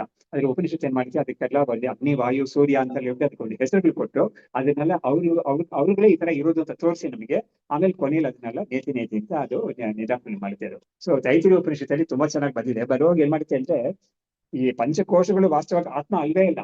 ಆದ್ರೆ ಅದೇನ್ ಮಾಡ್ತೇವೆ, ಒಂದೊಂದು ಪರ್ಯಾಯದಲ್ಲೂ ಕೂಡ ಅನ್ಯೋಂತರ ಆತ್ಮ ಮನೋಮಯ ಪ್ರಾಣಮಯ, ಅನ್ಯೋಂತರ ಆತ್ಮ ವಿಜ್ಞಾನಮಯ ಅಂತ ಹೇಳ್ಬಿಟ್ಟು ಒಂದೊಂದಕ್ಕೂ ಹೆಸರು ಕೊಟ್ಟು ಅದನ್ನ ಆತ್ಮ ಅಂತ ಕರೆಯುತ್ತೆ. ಅದು ಆತ್ಮ ಅಲ್ವೇ ಇಲ್ಲ ಅದು, ಆದ್ರೂ ಕೂಡ ಅದಕ್ಕೆ ಆತ್ಮ ಅಂತ ಕರೆದು ಒಂದು ಹೆಸರು ಕೊಟ್ಬಿಟ್ಟು ಆಮೇಲೆ ಕೊನೆಯಲ್ಲಿ ಇದೆಲ್ಲ ನಿಜವಾದ ಆತ್ಮ ಅಲ್ವೇ ಇಲ್ಲ, ಇದು ನಿಜವಾದ ಆತ್ಮ, ಇದೆಲ್ಲಕ್ಕೂ ದಾಟಿರೋದು, ಇದಕ್ಕೆಲ್ಲ ಸಾಕ್ಷಿಯಾಗಿರೋದು, ಇದಕ್ಕೆಲ್ಲ ಪ್ರಕಾಶ ಕೊಡೋದು ಯಾವ್ದಿದೆಯೋ ಅದೇ ನಿಜವಾದ ಆತ್ಮ ಅಂತ ತೋರಿಸಿರೋದು. ಆದ್ರೆ ಅದನ್ನ ಬೆಟ್ಟಕ್ಕೆ ತೋರ್ಸಕ್ ಆಗುದಿಲ್ಲ. ಹಾಗಾಗಿ ಇದನ್ನ ನಾವು ಯಾವ್ದನ್ನ ಆತ್ಮ ಅಂತ ಒಪ್ಕೊಂಡಿದೀವೋ ಅದನ್ನ ಅದು ಕೂಡ ಒಪ್ಕೊಂಡಿರೋ ತರ ಮಾಡಿ ಅದನ್ನ ಆಮೇಲೆ ನಿರಾಕರಣೆ ಮಾಡ್ತೇವೆ. ಇದಕ್ಕೆ ಅಧ್ಯಾಪಕವಾದ ಅಂತ ಹೇಳ್ತಾರೆ. ಅದೇ ತರನೇ ಇಲ್ಲೂ ಕೂಡ ಈ ಪ್ರಪಂಚವನ್ನ ಇದು ದೇವತಾ ರೂಪವಾಗಿ ತೋರಿಸಿ ಆಮೇಲೆ ಪ್ರಪಂಚವನ್ನ ನಿರಾಕರಣೆ ಮಾಡುತ್ತೆ ನೇತಿ ಅಂತ. ತುಂಬಾ ಸ್ವಾರಸ್ಯವಾಗಿ ಅವರು ನಮ್ಮ ವಿದ್ಯಾರಂಗರದನ್ನು ತೋರಿಸ್ತಾರೆ. ನೇತಿ ಇತಿ ಅಪೋಹ್ಯತೆ ಇತಿ ಶಬ್ದೇನ ನಿರ್ದಿಷ್ಟೇ ದೃಶ್ಯೇ ತಸ್ಮಿನ್ ಅಪೋಹಿತೆ ಯೋ ಅವಶಿಷ್ಟಃ ಸಹ ಆತ್ಮ ಅಸ್ಯ ದೃಶ್ಯಸ್ಯ ಆತ್ಮವತೋ ಮತಃ. ಇವಾಗ ನೋಡಿ, ಈ ಒಂದು ಪ್ರಪಂಚದಲ್ಲಿ ಯಾವ್ದ್ಯಾವ್ದು ನಾವು ನಿರಾಕರಣೆ ಮಾಡ್ತಾ ಇದೀವೋ ಅದೆಲ್ಲ ಜಡ. ಆದ್ರೆ ನಿರಾಕರಣೆ ಮಾಡೋನೊಬ್ಬ ಇದ್ದಾನಲ್ಲ, ಅವನು ಚೈತನ್ಯ. ಹಾಗಾಗಿ ನಿರಾಕರಣೆ ಮಾಡೋನು ತನ್ನನ್ನ ನಿರಾಕರಣೆ ಮಾಡ್ಕೊಳಕ್ ಆಗುದಿಲ್ಲ. ನೋಡಿ, ಇದ್ರಲ್ಲಿ ಎಷ್ಟು ಸ್ವಾರಸ್ಯ ಅಂತ ಹೇಳಿದ್ರೆ, ಅವ್ನು ಯಾವ ಒಂದು ಮಾತಿಂದ, ಯಾವ ಒಂದು ಥಾಟ್ ಇಂದ ನಿರಾಕರಣೆ ಮಾಡ್ತಾನೋ ಆ ಮಾತು ಥಾಟ್ ಎಲ್ಲ ಕೂಡ ನಿರಾಕರಣೆ ಆಗೋದೇನೆ. ಆದ್ರೆ ಯಾವ್ದು ಚೈತನ್ಯ ಆ ಮಾತಿಗೆ ಹಿಂದೆ, ಆ ಥಾಟ್ ಹಿಂದೆ ಇದೆಯೋ ಅದು ಮಾತ್ರ ನಿರಾಕರಣೆ ಮಾಡಕ್ ಆಗೋದೇ ಇಲ್ಲ. ಯಾಕಂದ್ರೆ ಅವನೇ ಅದು. ಹಾಗಾಗಿ ತಾನು ಅಲ್ಲದನ್ನೆಲ್ಲ ಅವನ್ನ ಅಲೆಗಳಿಬೋದು, ತನ್ನನ್ನು ಅಲೆಗಳು ಮಾಡಕ್ ಆಗೋದೇ ಇಲ್ಲ ಅದು ಅಂತ ಆ ಒಂದು ಲಾಜಿಕ್ ಕೂಡ ಅದ್ರಲ್ಲಿ ಇದೆ ಅದು. ಹಾಗಾಗಿ ಇದನ್ನ ಹೇಳ್ತಾ ಇದ್ದಾರೆ, ಇತಿ ಶಬ್ದೇನ ನಿರ್ದಿಷ್ಟೇ ದೃಶ್ಯೇ ತಸ್ಮಿನ್ ಅಪೋಹಿತೆ. ಇಡೀ ದೃಶ್ಯವರ್ಗ, ಇಡೀ ಕಂಪ್ಲೀಟ್ ದೃಶ್ಯವರ್ಗ ಅಂತ ಯಾವ್ದಿದೆಯೋ, whole of the observed phenomenon ಯಾವ್ದಿದೆಯೋ ಅದೆಲ್ಲವನ್ನೂ ಕೂಡ ಇದು ಬ್ರಹ್ಮವಲ್ಲ ಇದು ಅಂತ ಹೇಳ್ಬಿಟ್ಟು, ಇತಿ ಅಂತ ಹೇಳಿದ್ರೆ ಹೀಗೆ ಕಾಣಿಸ್ತಾ ಇರೋದು ಇದು ಬ್ರಹ್ಮವಲ್ಲ, ಅನ್ನ ಅಂತ ಹೇಳಿದ್ರೆ ಅಲ್ಲ ಅಂತ. ಹಾಗಾಗಿ ಇತಿ ನ ಅಂತ ಹೇಳಿದ್ರೆ ಇದು ಅಂತ ನೀನ್ ಯಾವ್ದನ್ನ ನೋಡ್ತಾ ಇದೆಯೋ ಇದು ಬ್ರಹ್ಮವಲ್ಲ ಅದು ಅಂತ ನಿರಾಕರಣೆ ಮಾಡುವುದು. ಹಾಗಾಗಿ ಇತಿ ಶಬ್ದೇನ ನಿರ್ದಿಷ್ಟೇ ದೃಶ್ಯೇ ತಸ್ಮಿನ್ ಅಪೋಹಿತೆ ಯೋ ಅವಶಿಷ್ಟಃ ಸಹ ಆತ್ಮ ಅಸ್ಯ ದೃಶ್ಯಸ್ಯ ಆತ್ಮವತೋ ಮತಃ. ಹಾಗಾದ್ರೆ ಈ ಒಂದು ದೃಶ್ಯ ಅಂತ ಒಂದು ಇದೆಯಲ್ಲ, ಅದು ಒಂದು ಶೂನ್ಯ ಅಲ್ಲ. ಅದು ಖಂಡಿತ ಶೂನ್ಯ ಅಲ್ಲ. ಯದ್ಯಪಿ ಇದು ಸತ್ಯವಲ್ಲದೆ ಅದು ಕೂಡ ಶೂನ್ಯ ಅಲ್ಲ. ಅದು ಯಾಕೆ ಶೂನ್ಯ ಅಲ್ಲ ಅಂತ ಹೇಳಿದ್ರೆ, ಅದಕ್ಕೆಲ್ಲ ಆತ್ಮವಾಗಿ ಒಂದು ಬ್ರಹ್ಮ ಇದೆ, ಇದು ಚೈತನ್ಯ ಒಂದಿದೆ. ಹಾಗಾಗಿ ಅದಕ್ಕೆಲ್ಲ ಕೂಡ ಆತ್ಮವಾಗಿ ಒಂದು ಚೈತನ್ಯ ಇದೆ. ಅವಾಗ ನಿರಾಕರಣೆ ಮಾಡೋದು ಏನ್ ಮಾಡ್ತಾನೆ, ತಾನು ಅಲ್ಲದನ್ನ, ಆತ್ಮ ಅಲ್ಲದನ್ನ ನಿರಾಕರಣೆ ಮಾಡ್ತಾನೆ, ತಾನಾಗಿರೋದನ್ನ ನಿರಾಕರಣೆ ಮಾಡದೆ ಅದೇ ತಾನಾಗಿ ಉಳಿತಾನ. ಹಾಗಾಗಿ ಇಲ್ಲಿ ಹೇಳ್ತಾ ಇದ್ದಾರೆ, ಯೋ ಅವಶಿಷ್ಟ, ಯಾವ್ದು ಉಳಿಯುತ್ತೋ ಎಲ್ಲವನ್ನೂ ನಿರಾಕರಣೆ ಮಾಡಿಬಿಟ್ಟು ಯಾವ್ದು ಉಳಿಯುತ್ತೋ ಅದು ಚೈತನ್ಯ. ಅದು ಸಹ ಆತ್ಮ ಅಸ್ಯ ದೃಶ್ಯಸ್ಯ, ಈ ದೃಶ್ಯ ಅಂತ ಒಂದಿದೆಯಲ್ಲ ಅದಕ್ಕೆಲ್ಲ ಆತ್ಮವಾಗಿರೋದು ಇದೇನೆ. ಯಾವ ಸ್ವರೂಪ, ನಮ್ಮ ಆತ್ಮ ಸ್ವರೂಪನೇ ಎಲ್ಲದಕ್ಕೂ ಕೂಡ ಆತ್ಮವಾಗಿರೋದು. ಯಾಕಂದ್ರೆ ನೋಡಿ, ನಮ್ಗೆ ಶಂಕರಾಚಾರ್ಯರು ಕೂಡ ಒಂದು ಚೆನ್ನಾಗಿ ಒಂದು ಇದರಲ್ಲಿ ಭಾಷೆಯಲ್ಲಿ ಹೇಳಿದ್ದಾರೆ, ನಿರಾತ್ಮಕವಾದ ವಸ್ತು ಯಾವುದೂ ಇರೋದೇ ಇಲ್ಲ. ನಿರಾತ್ಮಕ ಅಂತ ಹೇಳಿದ್ರೆ ಒಂದು ಶೂನ್ಯ ಅಂತ ಯಾವ್ದು ಇಲ್ವೇ ಇಲ್ಲ.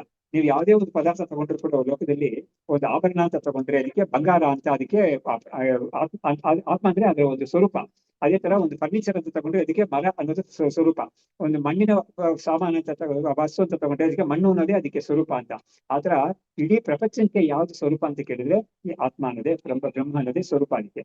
ಆದ್ರೆ ಈ ಸ್ವರೂಪ ಅನ್ನೋದು ಅದು ತಿಳ್ಕೊಂಡ್ಮೇಲೆ ಏನಾಗುತ್ತೆ, ಬಾಕಿ ಎಲ್ಲದನ್ನೂ ನಿರಾಕರಣೆ ಮಾಡಿದ್ರೆ ತಾನ್ ಮಾತ್ರ ನಿರಾಕರಣೆ ಆಗದೇನೆ ಉಳಿತಾನೆ ಇವನು. ಅದನ್ನ ಏನ್ ಮಾಡ್ತೇನೆ ಉಪನಿಷತ್ತು ಎಷ್ಟು ಉಪಾಯ ಮಾಡಿ ತೋರಿಸುತ್ತೆ ಅಂತ ಹೇಳಿದ್ರೆ, ನೋಡಿ ನಮ್ಗೆ ಎಲ್ಲವನ್ನೂ ನಾವು ನೋಡ್ತಾ ಇದೀವಲ್ಲ, ಅದೆಲ್ಲ ಇಲ್ಲದೆ ಹೋಗಿರೋ ಸಮಯ ಯಾವುದು ಅಂತ ನಮ್ಗೊಂದು ಪ್ರಶ್ನೆ ಬರುತ್ತೆ. ಯಾಕಂದ್ರೆ ಉಪನಿಷತ್ತು ಏನ್ ಮಾಡ್ತಾ ಇದೆ, ಎಲ್ಲವನ್ನೂ ನಿರಾಕರಣೆ ಮಾಡ್ತಾ ಇದೆ, ಮಾಡಕ್ಕೆ ತೋರಿಸ್ಕೊಡ್ತಾ ಇದೆ. ನಿರಾಕರಣೆ ಮಾಡ್ಕೊಂಡ್ಮೇಲೆ ನೀನು ಒಬ್ಬರು ಮಾತ್ರ ಉಳಿತೆ ಅಂತ ಹೇಳ್ತೀಯಲ್ಲ, ಅದ್ರ ಒಂದು ಟೇಸ್ಟ್ ನಮ್ಗೆ ಸಿಗಬೇಕು. How is that I alone remain ಅಂತ ವೆನ್ ಎವ್ರಿಥಿಂಗ್ ಇಸ್ ಗಾನ್. ಅದಕ್ಕೆ ಉಪನಿಷತ್ ಮಾಡಿ ತುಂಬಾ ಅದ್ಭುತವಾದ ಉಪಾಯ ಏನು ಅಂತ ಹೇಳಿದ್ರೆ, ನೋಡು ಇದಕ್ಕೆ ನೀನು ಅಲ್ಲಿ ಇಲ್ಲಿ ಹೋಗಿ ತಿಳ್ಕೊಬೇಕಾಗಿದ್ದ ಅವಶ್ಯಕತೆ ಇಲ್ಲ, ನಿನ್ನ ಡೀಪ್ ಸ್ಲೀಪ್ ಅಂತ ಒಂದು ಇದೆಯಲ್ಲ ಅಲ್ಲೇ ಇದಿದೆ ನೋಡು ಅಂತ ತೋರಿಸ್ತೇವೆ. ನಮ್ಮ ಗಾರ್ಡನ್ ಇದೆ ಅಂತ ಒಂದು ಅವಸ್ಥೆ ಎಲ್ಲರಿಗೂ ಬರ್ತಾ ಇದೆಯಲ್ಲ, ಅದು ನ್ಯಾಚುರಲ್ ಆಗಿ ಬರ್ತಾ ಇದೆಯಲ್ಲ, ಆ ಅವಸ್ಥೆಯಲ್ಲಿ ನಮಗೆ ನಾವು ಎಚ್ಚರಾವಸ್ಥೆಯಲ್ಲಿ ಮತ್ತು ಸ್ವಪ್ನಾವಸ್ಥೆಯಲ್ಲಿ ಯಾವ ಒಂದು ಪ್ರಪಂಚವನ್ನ ದ್ವೈತ ಅಂದ್ರೆ ಇದು ಭೇದವನ್ನ ನಾವು ಕಂಡುವೋ ಅನುಭವಿಸಿದ್ವೋ ಅದ್ ಯಾವುದು ಕೂಡ ನಮಗೆ ಸುಷುಪ್ತಿ ಅವಸ್ಥೆಯಲ್ಲಿ ಇರೋದೇ ಇಲ್ಲ. ಅದ್ಯಾವುದು ನಮ್ಗೆ ಅನುಭವ ಬರೋದೇ ಇಲ್ಲ. ಆದ್ರೆ ನಾವು ಮಾತ್ರ ಇದ್ದಿರ್ತೀವಿ. ನಾನು ಇಲ್ಲ ಅಂತ ಹೇಳಕ್ ಆಗೋದೇ ಇಲ್ಲ. ನನ್ನ ಶರೀರ, ನನ್ನ ಒಂದು ಹುದ್ದೆ ಅಥವಾ ನನ್ನ ಒಂದು ಐಡೆಂಟಿಟೀಸ್ ಅದೆಲ್ಲ ಹೋಗಿರುತ್ತೆ. ಅದೆಲ್ಲ ಹೇಳುತ್ತೆ ಉಪನಿಷತ್ತೇ ಹೇಳುತ್ತೆ. ಯಾರು ಒಂದು ವ್ಯಕ್ತಿ ತನ್ನನ್ನ ಎಚ್ಚರಾವಸ್ಥೆಯಲ್ಲಿ ತಾಯಿಯಿಂದ ತಿಳ್ಕೊಂಡಿದ್ದಾನೋ, ಅಥವಾ ತಂದೆಯಿಂದ ತಿಳ್ಕೊಂಡಿದ್ದಾನೋ, ಅಥವಾ ಒಂದು ಬ್ರಾಹ್ಮಣ ಅಂತ ತಿಳ್ಕೊಂಡಿದ್ದಾನೋ, ಅಥವಾ ಒಂದು ಕಳ್ಳ ಅಂತ ತಿಳ್ಕೊಂಡಿದ್ದಾನೋ, ಅಥವಾ ಚಂಡಾಳ ಅಂತ ತಿಳ್ಕೊಂಡಿದ್ದಾನೋ, ಅವ್ರು ಯಾರು ಕೂಡ ಸುಷುಪ್ತಿ ಅವಸ್ಥೆಯಲ್ಲಿ ಆತರ ಇಲ್ವೇ ಇಲ್ಲ ಅಂತ ಹೇಳ್ಬಿಟ್ಟು ಅದೇ ಐಡೆಂಟಿಟೀಸ್ ಎಲ್ಲ ಕಳ್ಸ್ಕೊಂಡ್ಬಿಡುತ್ತೆ ಆ ಸಮಯದಲ್ಲಿ. ಅವಾಗ ದೃಶ್ಯವಾದ ಪ್ರಪಂಚನೂ ಇರೋದಿಲ್ಲ. ಆಮೇಲೆ ಆ ಪ್ರಪಂಚವನ್ನೆಲ್ಲ ಇದು ಅಂತ ನೋಡಕ್ಕೆ ಒಂದು ವ್ಯಕ್ತಿ ಇದಾನಲ್ಲ, ಕಣ್ಣು ಕಿವಿಯೆಲ್ಲ ಇಟ್ಕೊಂಡಿರೋ, ಅವನು ಕೂಡ ಇರೋದೇ ಇಲ್ಲ. ಆದ್ರೆ ಒಂದು ಚೈತನ್ಯ ಮಾತ್ರ ಇರ್ತಾ ಇದ್ವಿ ಅಂತ ಒಂದು ಸ್ಟೇಟ್ ನ ಅದು ಈ ಮುಕ್ತಿ ಸ್ಟೇಟ್ ಅಂತ ಯಾವ್ದಿದೆಯೋ, that is the ultimate absolute state ಅಂತ, ಅದಕ್ಕೆ ಅನಾಲಜಿಯಾಗಿ ಈ ಒಂದು ಸುಷುಪ್ತಿ ಅವಸ್ಥೆಯನ್ನು ಕೊಟ್ಟು ಹೋಗ್ತಿರೋದು. ಯಾಕಂದ್ರೆ ಅನಾಲಜಿ ಅಂತ ಬಂದಾಗ ಎಲ್ಲರಿಗೂ ಒಪ್ಪಿಗೆ ಆಗಿರೋ ಒಂದು ವಿಷಯವನ್ನೇ ಅನಾಲಜಿಯಾಗಿ ಕೊಡೋಕ್ಕಾಗುತ್ತೆ. ಹಾಗಾಗಿ ನಮ್ಗೆ ಎಲ್ಲರಿಗೂ ಕೂಡ ನಮ್ಮ ಅನುಭವದಲ್ಲೇ ಇರೋ ಒಂದು ಸ್ಥಿತಿ ಈ ಒಂದು ಸುಷುಪ್ತಿ ಅವಸ್ಥೆ ಅನ್ನೋದು.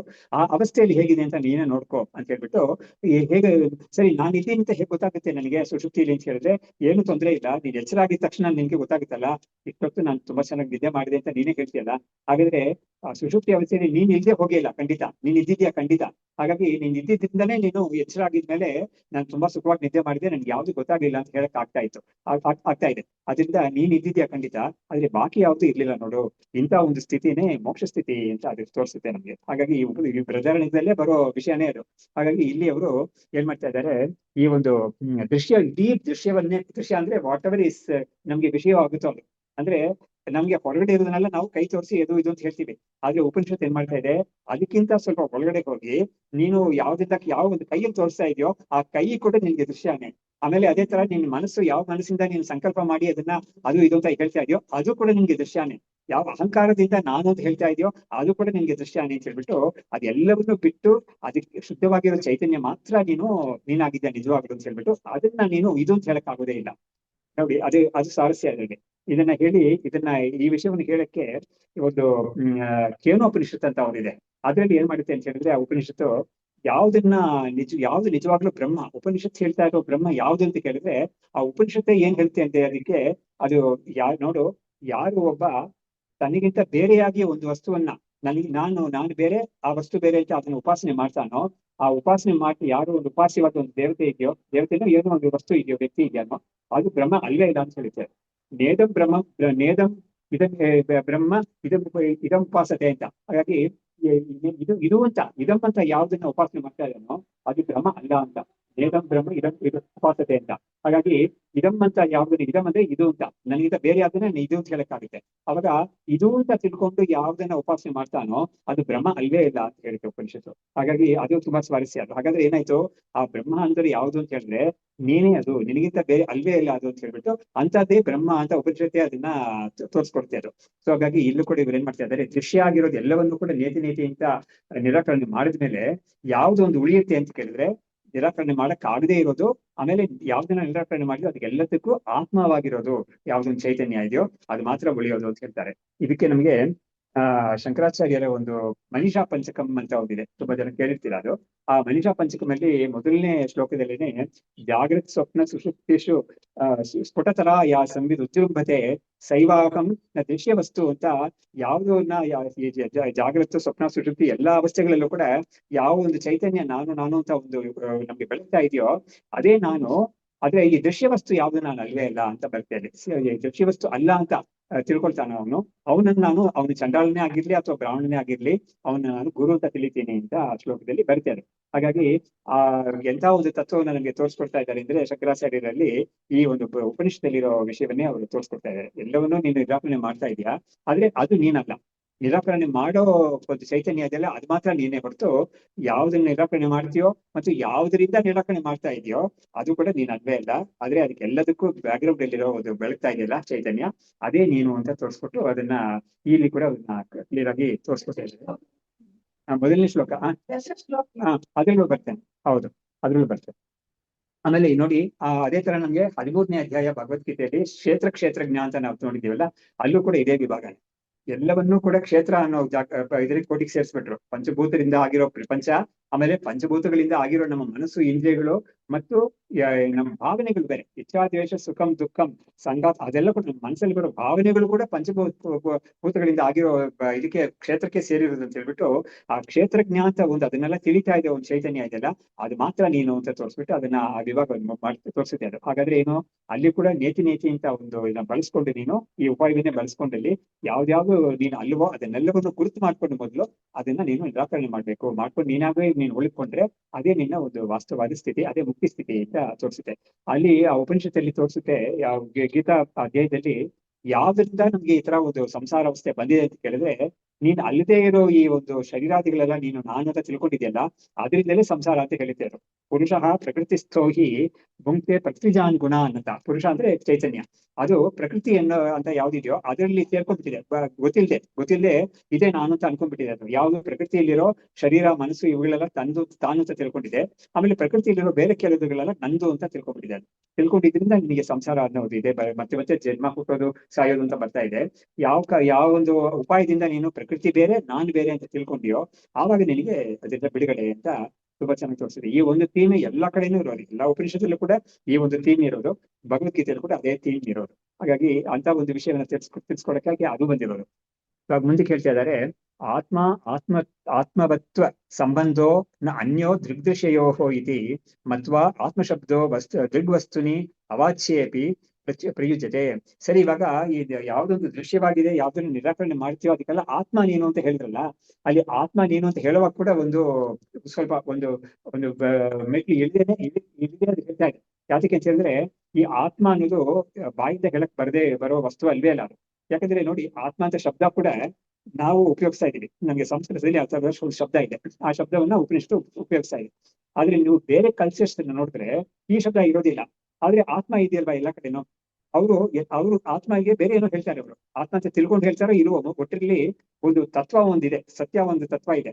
ಆ ತತ್ವಕ್ಕೆ ನಾವು ಹೆಸರು ಕೊಟ್ಟಿದ್ದೀವಿ ಅಷ್ಟೇನೆ. ಆದ್ರೆ ಆ ಹೆಸರು ಯೂನಿವರ್ಸಲ್ ಅಲ್ಲ. ಆ ಹೆಸರು ಅದು ಸಾರ್ವತ್ರಿಕನೂ ಅಲ್ಲ, ಸಾರ್ವಕಾಲಿಕವೂ ಅಲ್ಲ. ಆದ್ರೆ ಆಗುತ್ತೆ, ಚೇಂಜ್ ಆಗಕ್ಕೆ ಚಾನ್ಸಸ್ ಇದೆ. ಆದ್ರೆ ಆ ತತ್ವ ಮಾತ್ರ ಖಂಡಿತ ಚೇಂಜ್ ಆಗೋದೇ ಇಲ್ಲ ಅಂತ ಅದನ್ನ ತೋರಿಸ್ಕೊಳಕ್ಕೆ ನಮಗೆ ಒಂದು ಶ್ಲೋಕ ಹೇಳ್ಕೊಟ್ಟಿದ್ದಾರೆ. ಋತಂ ಆತ್ಮ ಋತಂ ಸತ್ಯಂ ಆತ್ಮ ಇತಿ ಕಲ್ಪಿತಾಃ ವ್ಯವಹಾರಾರ್ಥಂ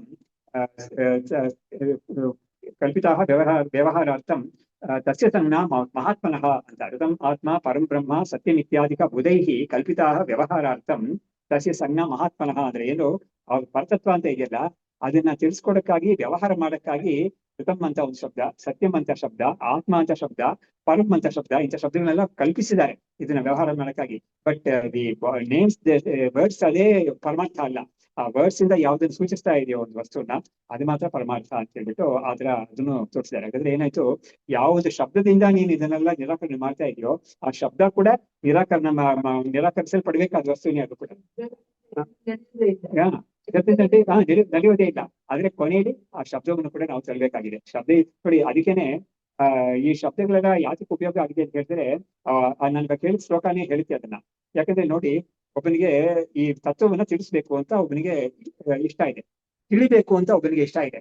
ಆದ್ರೆ ಅವನು ಶಬ್ದಗಳಿದ್ರೆ ಹೇಗೆ ಅವನ್ನ ಟೀಚ್ ಮಾಡ್ತಾನೆ, ಹೇಗೆ ಅವನು ತಿಳಿತಾನೆ, ಅದನ್ನ ತಿಳ್ಕೊ ಇದನ್ನ ತಿಳ್ಕೊ ಅದು ಹೀಗಿದೆ ಅಂತ ಹೇಳಿದ್ರೆ ಅದು ನಮ್ಗೆ ತಲೆಗೆ ಹೋಗೋದಿಲ್ಲ. ಅದು ಅದಕ್ಕಾಗಿ ಏನ್ ಮಾಡಿದ್ದಾರೆ, ಅದಕ್ಕೆ ಋತಂ ಆತ್ಮ ಸತ್ಯಂ ಅಂತ ಪರಂ ಬ್ರಹ್ಮ ಅಂತೆಲ್ಲ ಹೆಸರುಗಳನ್ನ ಕಲ್ಪನೆ ಮಾಡಿದ್ದಾರೆ.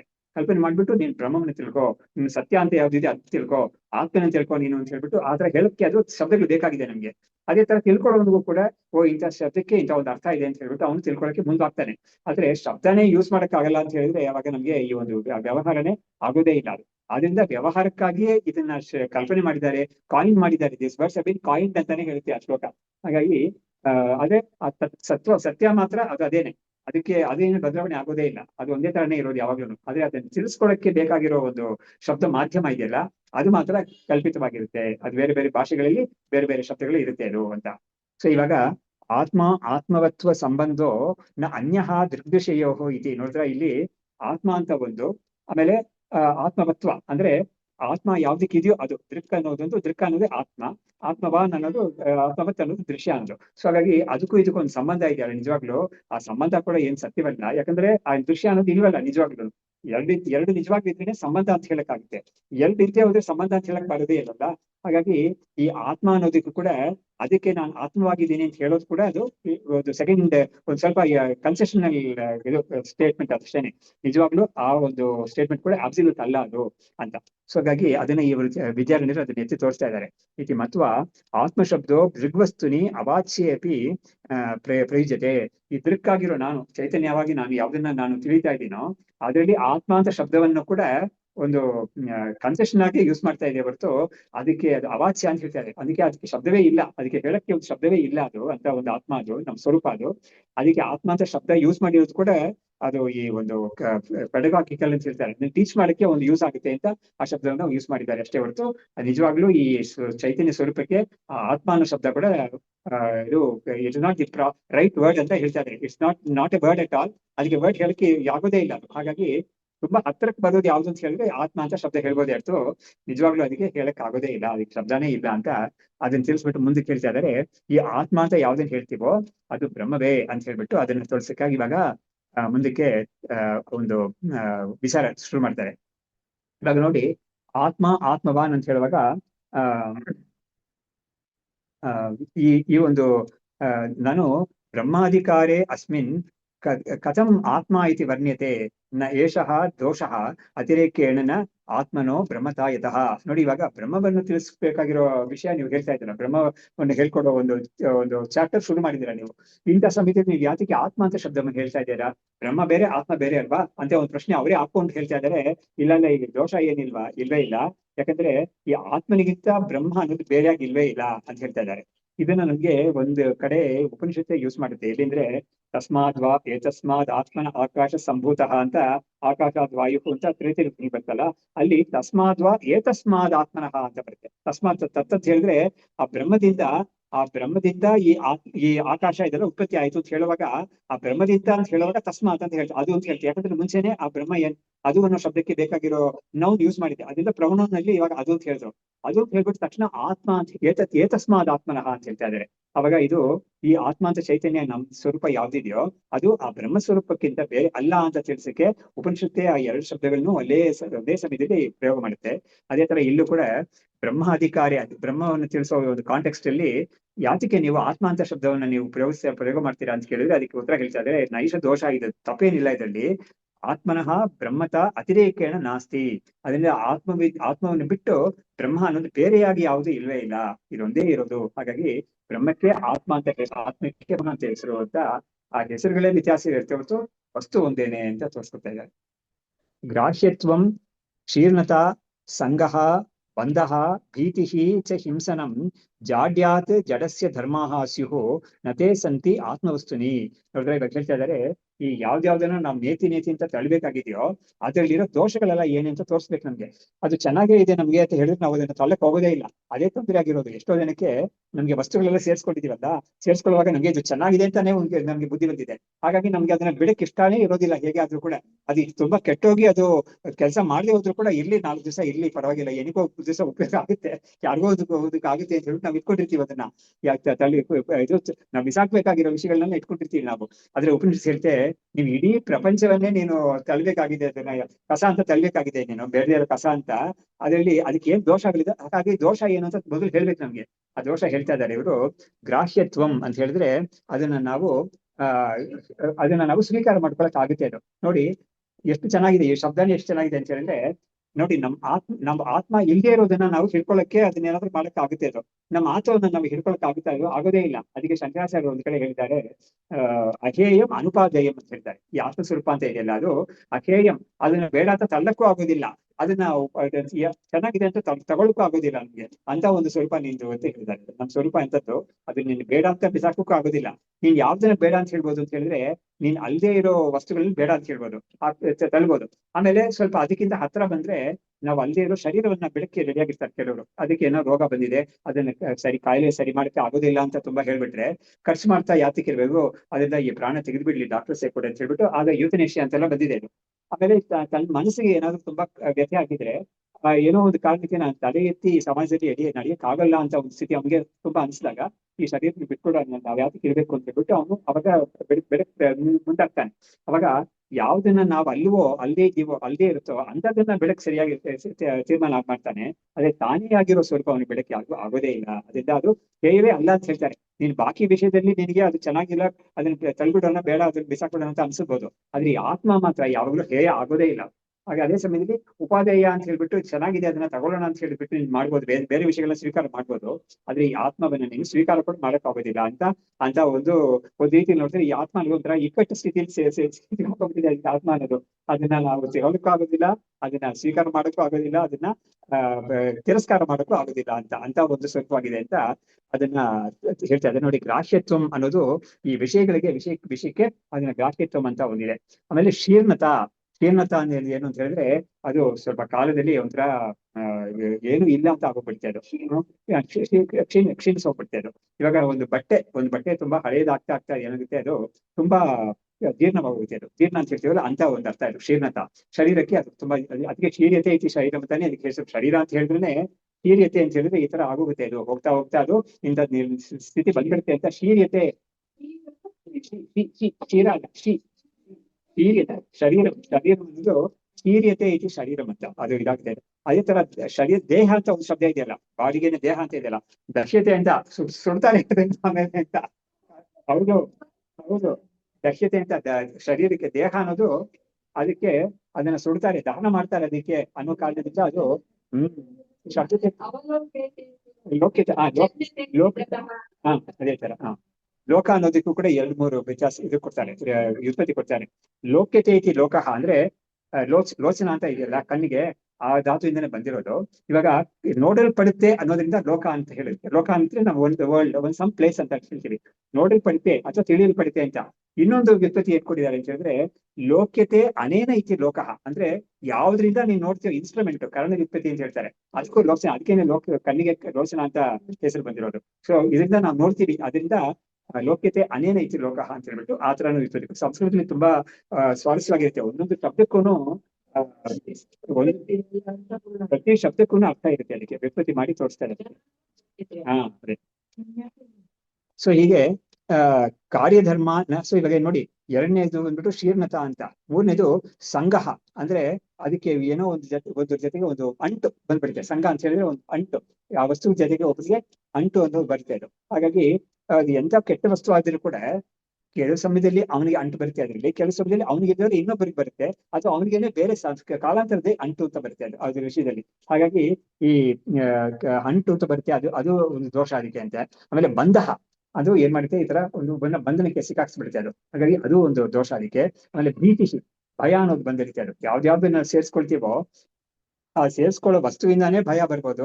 ಪುತ್ರಾದಪಿ ಧನಭಾಜಾಂ ಭೀತಿ ಅಂತ ಹೇಳಿದ್ದಾರೆ ಶಂಕರಾಚಾರ್ಯರು ಇದರಲ್ಲಿ ಮಧುವಾವಿಂದದಲ್ಲಿ.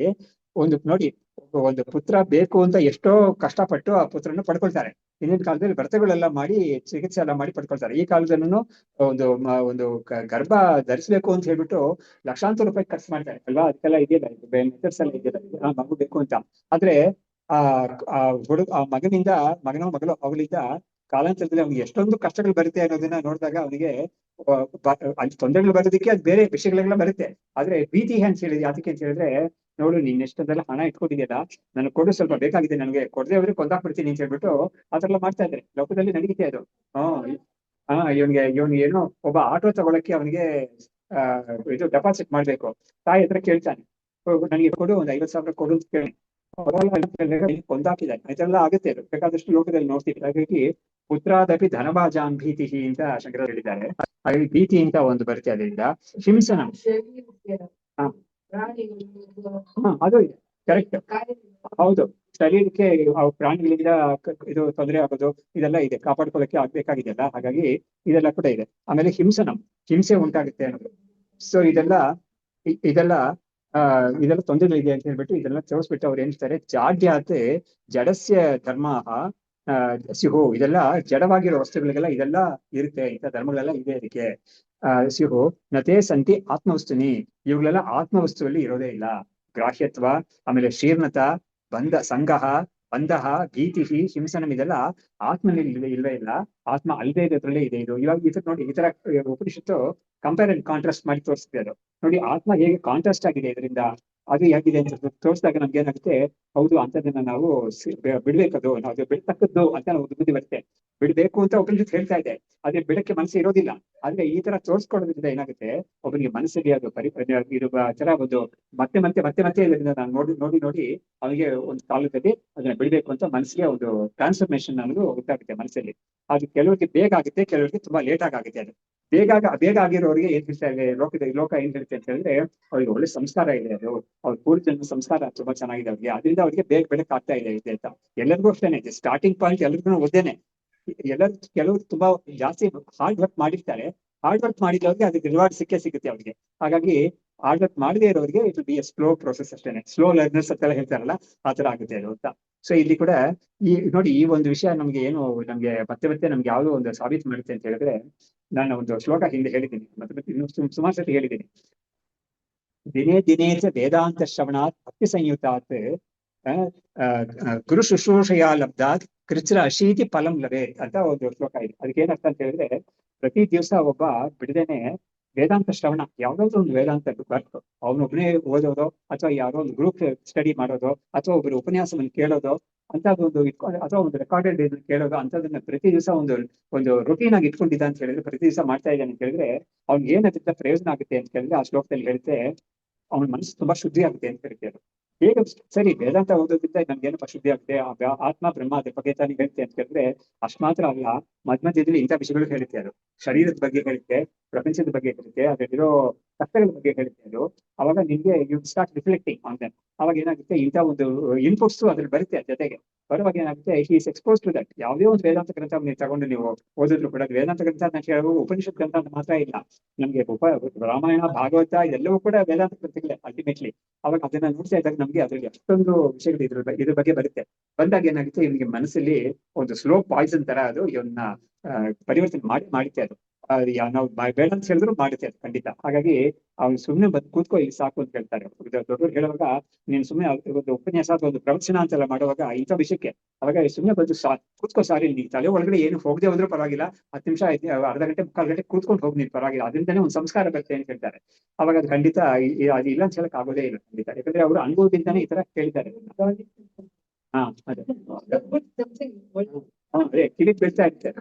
ಅದು ಬೀಳ್ತಾ ಇರೋದು ನಮ್ಗೆ ಮೊದಲು ಇಷ್ಟ ಇಲ್ಲದೆ ಹೋದ್ರು ಕೂಡ ನಿಧಾನಕ್ಕೆ ಅದು ನಮ್ಗೆ ತುಂಬಾ ಒಂದು ರುಚಿಯನ್ನ ಉಂಟು ಮಾಡುತ್ತೆ. ಅದು ನಮ್ಮ ವಿದ್ಯಾರಣ್ಯರು ಹೇಳ್ತಾರೆ, ಯಾತಕ್ಕೆ ಒಬ್ಬನಿಗೆ ಈ ವೇದಾಂತ ವಿಷಯದಲ್ಲಿ ರುಚಿ ಬರಲ್ಲ ಅಂತ ಹೇಳಿದಾಗ ಅದಕ್ಕೆ ಒಂದು ಉದಾಹರಣೆ ಕೊಡ್ತಾರೆ. ಅವರು ಏನ್ ಕೊಡ್ತಾರೆ ಅಂತ ಹೇಳಿದ್ರೆ, ಈ ಜಾಂಡಿಸ್ ಬಂದಿದಾಗ ಅವನಿಗೆ ಊಟ ಯಾವ್ದೇ ರುಚಿ ಇರೋದೇ ಇಲ್ಲ, ಯಾವುದೇ ಒಂದು ಪದಾರ್ಥದಲ್ಲೂ ರುಚಿ ಇರೋದೇ ಇಲ್ಲ ಅವನಿಗೆ. ಆದ್ರೆ ಆ ಕಾಯಿಲೆ ಹೋದಾಗ ಏನಾಗುತ್ತೆ, ಹೋದ್ಮೇಲೆ ಅವ್ನು ಯಥಾ ಪ್ರಕಾರ ಇನ್ನಿನ ತರ ಮಾಡ್ತಾನೆ. ಅದೇ ತರನೇ ಇಲ್ಲೂ ಕೂಡ ಈ ವೇದಾಂತ ವಿಷಯದಲ್ಲಿ ರುಚಿ ಬರದೇ ಇರೋದಕ್ಕೆ ಕಾರಣ ಇವನಿಗೊಂದು ರೋಗ ಇದೆ. ಏನ್ ರೋಗ ಅಂತ ಹೇಳಿದ್ರೆ ಇದೆ, ವಿಷಯದಲ್ಲಿ ವಿಷಯದಲ್ಲಿ ಒಂದು ಆಸಕ್ತಿ ಇಂಥ ರೋಗ ಅಷ್ಟೇನೆ. ಹಾಗಾಗಿ ಆ ರೋಗ ಹೋಗ್ಬೇಕಾದ್ರೆ ಇಂಥ ಒಂದು ವಿಷಯಗಳಲ್ಲಿ ರೀತಿಯಲ್ಲಿ ನಾವು ಎಕ್ಸ್ಪೋಸ್ ಆಗ್ತಾ ಏನಾಗುತ್ತೆ, ಚಿಕಿತ್ಸೆ ಆಗುತ್ತೆ. ಅದು ಆ ಚಿಕಿತ್ಸೆಯಿಂದ ಆ ರೋಗ ಹೋಗುತ್ತೆ. ಹೋದಾಗ ಏನಾಗುತ್ತೆ, ಈ ಬ್ರಹ್ಮ ವಸ್ತುವಲ್ಲಿ ನಮ್ಗೆ ಒಂದು ಆತ್ಮ ವಸ್ತುವಲ್ಲಿ ರುಚಿ ಚೆನ್ನಾಗಿ ಬರುತ್ತೆ ಅದು ಅಂತ. ಈ ಕಾರಣದಿಂದ ಬೇಕಾದಷ್ಟು ಇದಕ್ಕೆ ಎಷ್ಟು ಶ್ರಮ ಪಟ್ಕೊಂಡಿದ್ದಾರೆ ಅಂತ ಹೇಳಿದ್ರೆ, ವೇದವ್ಯಾಸ ಇಂಥ ಮುಂತಾದವರು ಅಂತ ಕಥೆಗಳೆಲ್ಲ ಬರೆದು, ಭಾಗವತ ಮಹಾಭಾರತ ಅಂತೆಲ್ಲ ಬರೆದು ಅದ್ರ ಮುಖಾಂತರ ನಮ್ಗೆ ಇದನ್ನ ತೋರಿಸ್ಕೊಟ್ಟು, ನೀನ್ ಅದನ್ನ ಎಷ್ಟೆಷ್ಟು ಕೇಳ್ತಾ ಇದೆಯೋ ಅಷ್ಟಕ್ಕಷ್ಟು ನಿಮಗೆ ನೋಡಿ, ಅಷ್ಟು ಮಾತ್ರ ನಿಲ್ಲದೆ ವಾಗ್ಗೇಯಕಾರರು ಇವಾಗ ತ್ಯಾಗರಾಜರು ಇಂಥ ಮುಂತಾದವರು ಎಷ್ಟು ಅದನ್ನ ಹಾಡಿದ್ದಾರೆ. ಅದನ್ನ ಹಾಡಿ ಮುಖಾಂತರ ತೋರಿಸಿ ನೋಡು, ನಿನಗೆ ಕಿವಿಗೆ ಏನಾದ್ರು ಒಂದು ಚೆನ್ನಾಗಿ ಸಂಗೀತ ಅನ್ನೋದು ಎಷ್ಟೋ ಜನಕ್ಕೆ ಇಷ್ಟ ಆಗುತ್ತೆ. ಆ ಸಂಗೀತದ ಮಾಧ್ಯಮದ ಮುಖಾಂತರ ಅವ್ರು ಏನ್ ಮಾಡಿದ್ರು, ಈ ತತ್ವವನ್ನು ತಿಳಿಸಿದ್ರು. ಕೆಲವರಿಗೆ ಲಿಟ್ರೇಚರ್ ಇಷ್ಟ ಆಗುತ್ತೆ, ಆ ಲಿಟ್ರೇಚರ್ ಮುಖಾಂತರ ನೋಡ್ಸಕ್ಕೆ ಬೇಕಾದಷ್ಟು ಗ್ರಂಥಗಳೆಲ್ಲ ಕೂಡ ಈ ತರ ಬರೆದಿದ್ದಾರೆ. ಬಟ್ ಏನೇ ಆದ್ರೂ ಕೂಡ ತುಂಬಾ ಇಷ್ಟ ಆಗುತ್ತೆ. ಹೌದು, ಶಿಶುಭೈತಿ ಪಶುಭೈತಿ ಅಂತ ಹೇಳ್ತಾರಲ್ಲ, ಅದು ಎಲ್ಲರಿಗೂ ಇಷ್ಟ ಆಗುತ್ತೆ. ಆ ಸಂಗೀತ ಮಾಧ್ಯಮದ ಮುಖಾಂತರ ಈ ಒಂದು ವಿಷಯವನ್ನ ಕೂಡ ಕೊಡ್ತಾರೆ. ಅದಕ್ಕೆ ಹೇಳ್ತಾರೆ ಶುಗರ್ ಕೋಟೆಡ್ ಪಿಲ್ ತರ ಇದು. ಹಾಗಾಗಿ ಎಲ್ಲರಿಗೂ ಇಷ್ಟ ಆಗೋದು ಏನೋ ಆ ರೀತಿಯಲ್ಲಿ ನಾವು ಮಾಡೋಣ. ಇವರು ವಿದ್ಯಾರ್ಥಿಯರಂತೂ ಅದನ್ನ ಬಾಯ್ಬಿಟ್ಟೆ ಹೇಳ್ತಾರೆ. ಇದರಲ್ಲಿ ಪಂಚದಶಿಯಲ್ಲಿ ಹೇಳ್ತಾರೆ, ನೋಡು ನೀನು ಈ ಆತ್ಮ ನಿಧಿಧ್ಯಾಸನ ಅದನ್ನ ಹೇಳ್ತೀಯಲ್ಲ, ಅದು ಎಷ್ಟು ಕಷ್ಟ ಅದು ಅಂತ ಹೇಳಿದಾಗ, ನೋಡು ನಿನಗೆ ಒಂದು ಉಪಾಯ ಹೇಳ್ತೀನಿ ನಾನು ಅಂತ ಹೇಳ್ಬಿಟ್ಟು ಅವ್ರು ಹೇಳ್ತಾರೆ. ನೋಡು, ಕೆಲವು ಸತಿ ಕೆಲವು ತೊಂದರೆಗಳು ಬಂದಾಗ ಏನ್ ಮಾಡ್ತಾರೆ ಅಂದ್ರೆ, ಕಥೆ ಹೇಳಿಕೆ ಮಾಡ್ತಾರೆ. ಇವಾಗ ನೋಡಿ, ಲಲಿತಾ ಸಹಸ್ರನಾಮ ಪಾರಾಯಣ ಅಥವಾ ಸುಂದರಕಾಂಡ ಪಾರಾಯಣ ಅಥವಾ ಇಂಥದ್ದು ಏನೋ ಮಾಡ್ತಾರೆ. ಮಾಡುವಾಗ ಕೆಲವು ಸತಿ ಏನ್ ಮಾಡ್ತಾರೆ ಅದನ್ನ ಒಂದು ಕಥಾ ಕಾಲಕ್ಷೇಪ ಮಾಡ್ತಾರೆ, ಅದನ್ನ ಒಂದು ಪ್ರದರ್ಶನ ರೀತಿಯಲ್ಲಿ ಮಾಡ್ತಾರೆ.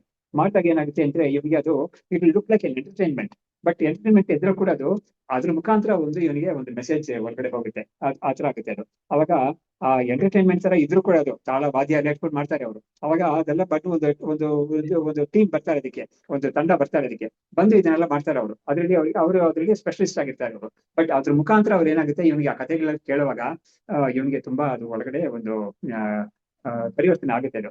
ಆ ತರ ಹೇಗೆ ಆಗುತ್ತೆ ಅದು, ಅದೇ ತರ ನೀನ್ ಇದನ್ನು ಮಾಡು ಆಗುತ್ತಲ್ಲ ಇದು ಹೇಳ್ಬಿಟ್ಟು ಅವರು ಒಂದು ಉಪಾಯ ಹೇಳ್ತಾರೆ ಅವರು ವಿದ್ಯಾರ್ಥಿಗೆ. ಸೊ ಹೀಗೆ ಗ್ರಾಹ್ಯತ್ವಂ ಶೀರ್ಣತ ಸಂಗಃ ಬಂಧಃ ಭೀತಿ ಹಿಂಸನಂ ಜಾಡ್ಯಾತ್ ಜಡಸ್ಯ ಧರ್ಮಾಃ ಸ್ಯುಃ ನತೇ ಸಂತಿ ಆತ್ಮವಸ್ತುನಿ. ಇವುಗಳೆಲ್ಲ ಆತ್ಮಲ್ಲಿ ಇಲ್ವೇ ಇಲ್ಲ. ಈ ಕಷ್ಟಗಳೆಲ್ಲ ಇರೋದು ಆತ್ಮ ಅಲ್ಲೇ ಇರೋದ್ರಲ್ಲೇ ಇರೋದು. ಹಾಗಾದ್ರೆ ನೀನೇನ್ ಮಾಡ್ಬೇಕಾಗಿದೆ, ಆ ಕಷ್ಟಗಳು ಕೊಡೋ ಅದನ್ನ ನೀನು ಬಿಡು, ನೀನು ನೇತಿ ಅಂತ ನೀನು ಅದನ್ನ ತಳ್ಳಿಬಿಡು, ನೀನು ನಿನ್ ಸ್ವರೂಪವಾಗಿ ಮಾತ್ರ ನೀನ್ ನಿಲ್ಲು ಅಂತ ಇಲ್ಲಿ ಉಪದೇಶ ಮಾಡ್ತಾ ಇದ್ದಾರೆ. ಆಮೇಲೆ ಕಾರ್ಯಧರ್ಮಾನ್ ಅತೀತ್ಯ ಏತಾನ್ ತದ್ಧೇತ್ವ ಚೇತ್ ಅಜ್ಞಾನ ನಿನ್ಹತೇಹೇ ಅಪೂರ್ವ ಅನಪರಃ ಪೂರ್ಣಃ ಆತ್ಮ ಸ್ವಾತ್ಮನಿ ಅವಸ್ಥಿತಃ. ಹಾಗಾದ್ರೆ ಆತ್ಮ ಎಂತದ್ದು ಅಂತ ಕೇಳಿದ್ರೆ ಅದಕ್ಕೆ ಇವರು ಉತ್ತರ ಕೊಡ್ತಾ ಇದ್ದಾರೆ. ಕಾರ್ಯಧರ್ಮಾನ್ ಅತೀತ್ಯ ಅಂದ್ರೆ ಏನಾಯ್ತು, ಕಾರ್ಯ ಅಂತ ಹೇಳಿದ್ರೆ ವಾಟ್ ಎವರ್ ಇಸ್ ಪ್ರೊಡ್ಯೂಸ್, ಯಾವ್ದು ಉಂಟಾಗಿದೆಯೋ ಅದಕ್ಕೆ ಏನೋ ಕೆಲವು ಗುಣಗಳಿರುತ್ತೆ. ಇವಾಗ ನೋಡಿ, ಒಂದು ಮೊಟ್ಟ ಮೊದಲು ಅದಕ್ಕೆ ಇರೋ ಒಂದು ಸ್ಟ್ರೈಕಿಂಗ್ ಗುಣ ಯಾವ್ದು ಅಂತ ಹೇಳಿದ್ರೆ ಉತ್ಪತ್ತಿ ಆಗಿದ್ದು ನಾಶವಾಗುತ್ತೆ ಅನ್ನೋದಿದೆ. ನಮ್ಮ ಗುರುಗಳು ಹೇಳ್ತಾ ಇದ್ರು, ನೋಡು ಯಾರಾದ್ರೂ ಹುಟ್ಟಿದ್ದಾರೆ ಅಂತ ಬಂದ್ರೆ ಅದು ಬೆನ್ನಲ್ಲೇ ಅಂಟ್ಕೊಂಡ್ ಬಂದಿದೆ, ಅದು ಹೋಗ್ಬಿಡ್ತಾರೆ ಒಂದ್ ದಿವಸ ಅನ್ನೋದು ಅಲ್ವಾ. ಯಾವುದೇ ಒಂದು ಹುಟ್ಟಿದ್ರು ಕೂಡ ಆದ್ರೆ ನಾವು ಅದನ್ನ ಅಮಂಗಲ ಅಂತ ಹೇಳ್ಬಿಟ್ಟು ಅದನ್ನ ಹೇಳ್ತೇ ಇದ್ದೀವಿ, ಆದ್ರೆ ಅದು ಸತ್ಯ ಆಗ್ತಾನೆ ಅಲ್ವಾ. ಹುಟ್ಟಿದೆ ಬಂದ್ಮೇಲೆ ಅದು ಹೋಗುತ್ತೆ ಅನ್ನೋದು ಖಂಡಿತ. ಸೊ ಒಂದೊಂದು ಕ್ಷಣವೂ ಕೂಡ ನಮ್ಮ ರಮಣ ಮಹರ್ಷಿಗಳು ಹೇಳ್ತಾರೆ, ನೋಡು ಬರ್ತಡೇ ಅಂತ ಒಂದು ಫೋಟೋ ಇದೆಯಲ್ಲ, ಎಷ್ಟು ಅಸಂಗತ ಅದು. ನೀನು ಅಂತ ದಿವಸ ನೀನು ದುಃಖ ಪಡ್ಬೇಕು. ನೀನು ಇಂಥ ಒಂದು ಹುಟ್ಟು ನನ್ಗೆ ಬಂದಿದೆಯಲ್ಲ, ಇದು ನನಗೆ ಒಂದೊಂದು ಸತಿನೂ ಈ ತರ ಒಂದು ಬರ್ತಾ ಇದೆಯಲ್ಲ ಅಂತ ನೀನು ಅವತ್ತು ನೀನು ಕೊರಗ್ಬೇಕಾಗಿದೆ ಅಂತ ದಿವಸದಲ್ಲಿ. ಹಾಗಾಗಿ ಅದನ್ನ ಸೆಲೆಬ್ರೇಷನ್ ಅಂತ ಮಾಡ್ತಾ ಇದ್ದಾರೆ. ಎಷ್ಟು ಮೂರ್ತನ ಅದು ಅಂತ ರಮಣ ಮಹರ್ಷಿಗಳು ಅದನ್ನ ಹೇಳ್ತಾರೆ ಅವರು. ಹಾಗಾಗಿ ಪ್ರತಿ ದಿವಸನೂ ನೀನು ಈ ತರ ಒಂದು ಆಗ್ಬಿಟ್ಟಿದೆಯಲ್ಲ ನಮ್ಗೆ ಅಂತ ನೀನು ಅದನ್ನ ವ್ಯಥೆ ಪಡ್ಬೇಕಾದ ವಿಷಯ ಅದು ಅಂತ ಅವರು ಅದನ್ನ ಆ ರೀತಿಯಲ್ಲಿ ಅವರು ಮಂಡನೆ ಮಾಡ್ತಾರೆ. ಸೊ ಹೀಗಾಗಿ ಕಾರ್ಯಧರ್ಮಾನ್ ಅತೀತ್ಯ ಅಂದ್ರೆ ಏನಾಯ್ತು, ಒಂದು ಉತ್ಪತ್ತಿ ಆಯ್ತು ಅಂತ ಹೇಳಿದ್ರೆ ಅದು ನಾಶವಾಗುತ್ತೆ ಅಂತ ಒಂದು. ಆಮೇಲೆ ನಾಶವಾಗುತ್ತೆ ಅನ್ನೋ ಮುಂಚೆ ಅದೇನಾಗುತ್ತೆ, ಅಸ್ಥಿ ಜಾಯತೆ ಅಸ್ಥಿ ವರ್ತತೆ ವಿಪರಿಣಮತೆ ಅಪಕ್ಷೀಯತೆ ನಶ್ಯತೆ ಅಂತ ಅದಕ್ಕೊಂದು ಪ್ರೋಸೆಸ್ ಬೇರೆ ಇದೆ. ಏನೋ ಹುಟ್ಟಿದ ತಕ್ಷಣ ಹೋಗ್ಬಿಡ್ತು ಅಂತ ಇಲ್ಲ, ಅದು ಬೆಳ್ಕೊಳ್ಳುತ್ತೆ. ಬೆಳೆದೋದ್ಮೇಲೆ ನೋಡಿ ನಮ್ಗೆ ಎಷ್ಟು ಕಷ್ಟಗಳು ಬರುತ್ತೆ ಅಂತ ಒಬ್ರು ತಿಳಿದವ್ರು ಒಬ್ಬರಿಗೆ ಒಂದು ಮಗು ಹುಟ್ಟೋದು. ಅದಕ್ಕೆ ಸೆರಿಬ್ರಲ್ ಪ್ಲಾಸ್ಟಿ ಅಂತೆಲ್ಲ ಹೇಳ್ತಾರಲ್ಲ, ಆ ತರ ಮಗು ಅದು ಏನೂ ಇಲ್ವೇ ಇಲ್ಲ, ವೆಜಿಟಬಲ್ ಸತ್ತೇನೆ. 15-16 ವರ್ಷ ಆತರ ಇದ್ದು ಆಮೇಲೆ ಹೋಗ್ತದೆ. ಅವ್ರಿಗೆ ಎಷ್ಟು ಕಷ್ಟ ಇರ್ತೈತೆ ಅಲ್ವಾ 15. ಆದ್ರೆ ಇನ್ನು ಕೆಲವರಿಗೆ ಇನ್ನು ಎಷ್ಟೋ ವರ್ಷಗಳು ಅಂತ ಒಂದು ಮಗು ಬೆಲೆ ಅದು ಎತ್ತಾನೆ ಇರ್ತಿ. ಇವ್ರಿಗೆ ಮಗುನ ಏನ್ ಮಾಡಕ್ಕಾಗಲ್ಲ ಇವ್ರು, ಹಾಗಾಗಿ ಸಾಕ್ಬೇಕಾಗತ್ತೆ. ಆದ್ರೆ ಏನು ತುಂಬಾ ಕಷ್ಟ ಇರುತ್ತೆ ಅದ್ರಲ್ಲಿ. ಹಾಗಾಗಿ ತೊಂದರೆಗಳು ಬೇಕಾದಷ್ಟು ಇದೆ ಅನ್ನೋದು ನಮ್ಗೆ ತಿಳಿತೀವಿ. ಹೀಗಾಗಿ ಕಾರ್ಯಧರ್ಮಾನ್ ಅತೀತ್ಯ ಏತಾನ್ ಕಾರ್ಯಧರ್ಮಾನ್ ಅತೀತ್ಯ ತದ್ಹೇತು ಅಜ್ಞಾನ ನಿನ್ಹುತೇಹೇ ಅಪೂರ್ವ ಅನಪರಃ ಪೂರ್ಣಃ. ಹಾಗಾದ್ರೆ ಏನಾಯ್ತು, ಈ ಒಂದು ಉತ್ಪತ್ತಿಯಿಂದ ಯಾವ್ದಾಗುತ್ತೋ ಅದಕ್ಕೆಲ್ಲ ತುಂಬಾ ಕಷ್ಟಗಳಿದೆ ಅದರಲ್ಲಿ. ಅದನ್ನ ದಾಟಿರೋದು ಒಂದು ಸ್ವಲ್ಪ ಇದೆ. ಆದ್ರೆ ಆ ಉತ್ಪತ್ತಿ ಅದೆಲ್ಲ ಆಗೋದಕ್ಕೆ ಏನ್ ಕಾರಣ ಅಂತ ಹೇಳಿದ್ರೆ ಅಜ್ಞಾನನೇ ಕಾರಣ ಅದು. ಹಾಗಾಗಿ ಇಂಥ ಒಂದು ಅಜ್ಞಾನವನ್ನ ಹೋಗ್ಲಾಡ್ಸ್ಕೊಂಡು ಯಾವ್ದು ಮಾತ್ರ ನಿಲ್ಲುತ್ತೋ ಶುದ್ಧ ಆತ್ಮ, ಅದು ಪೂರ್ಣ ಸ್ವರೂಪ.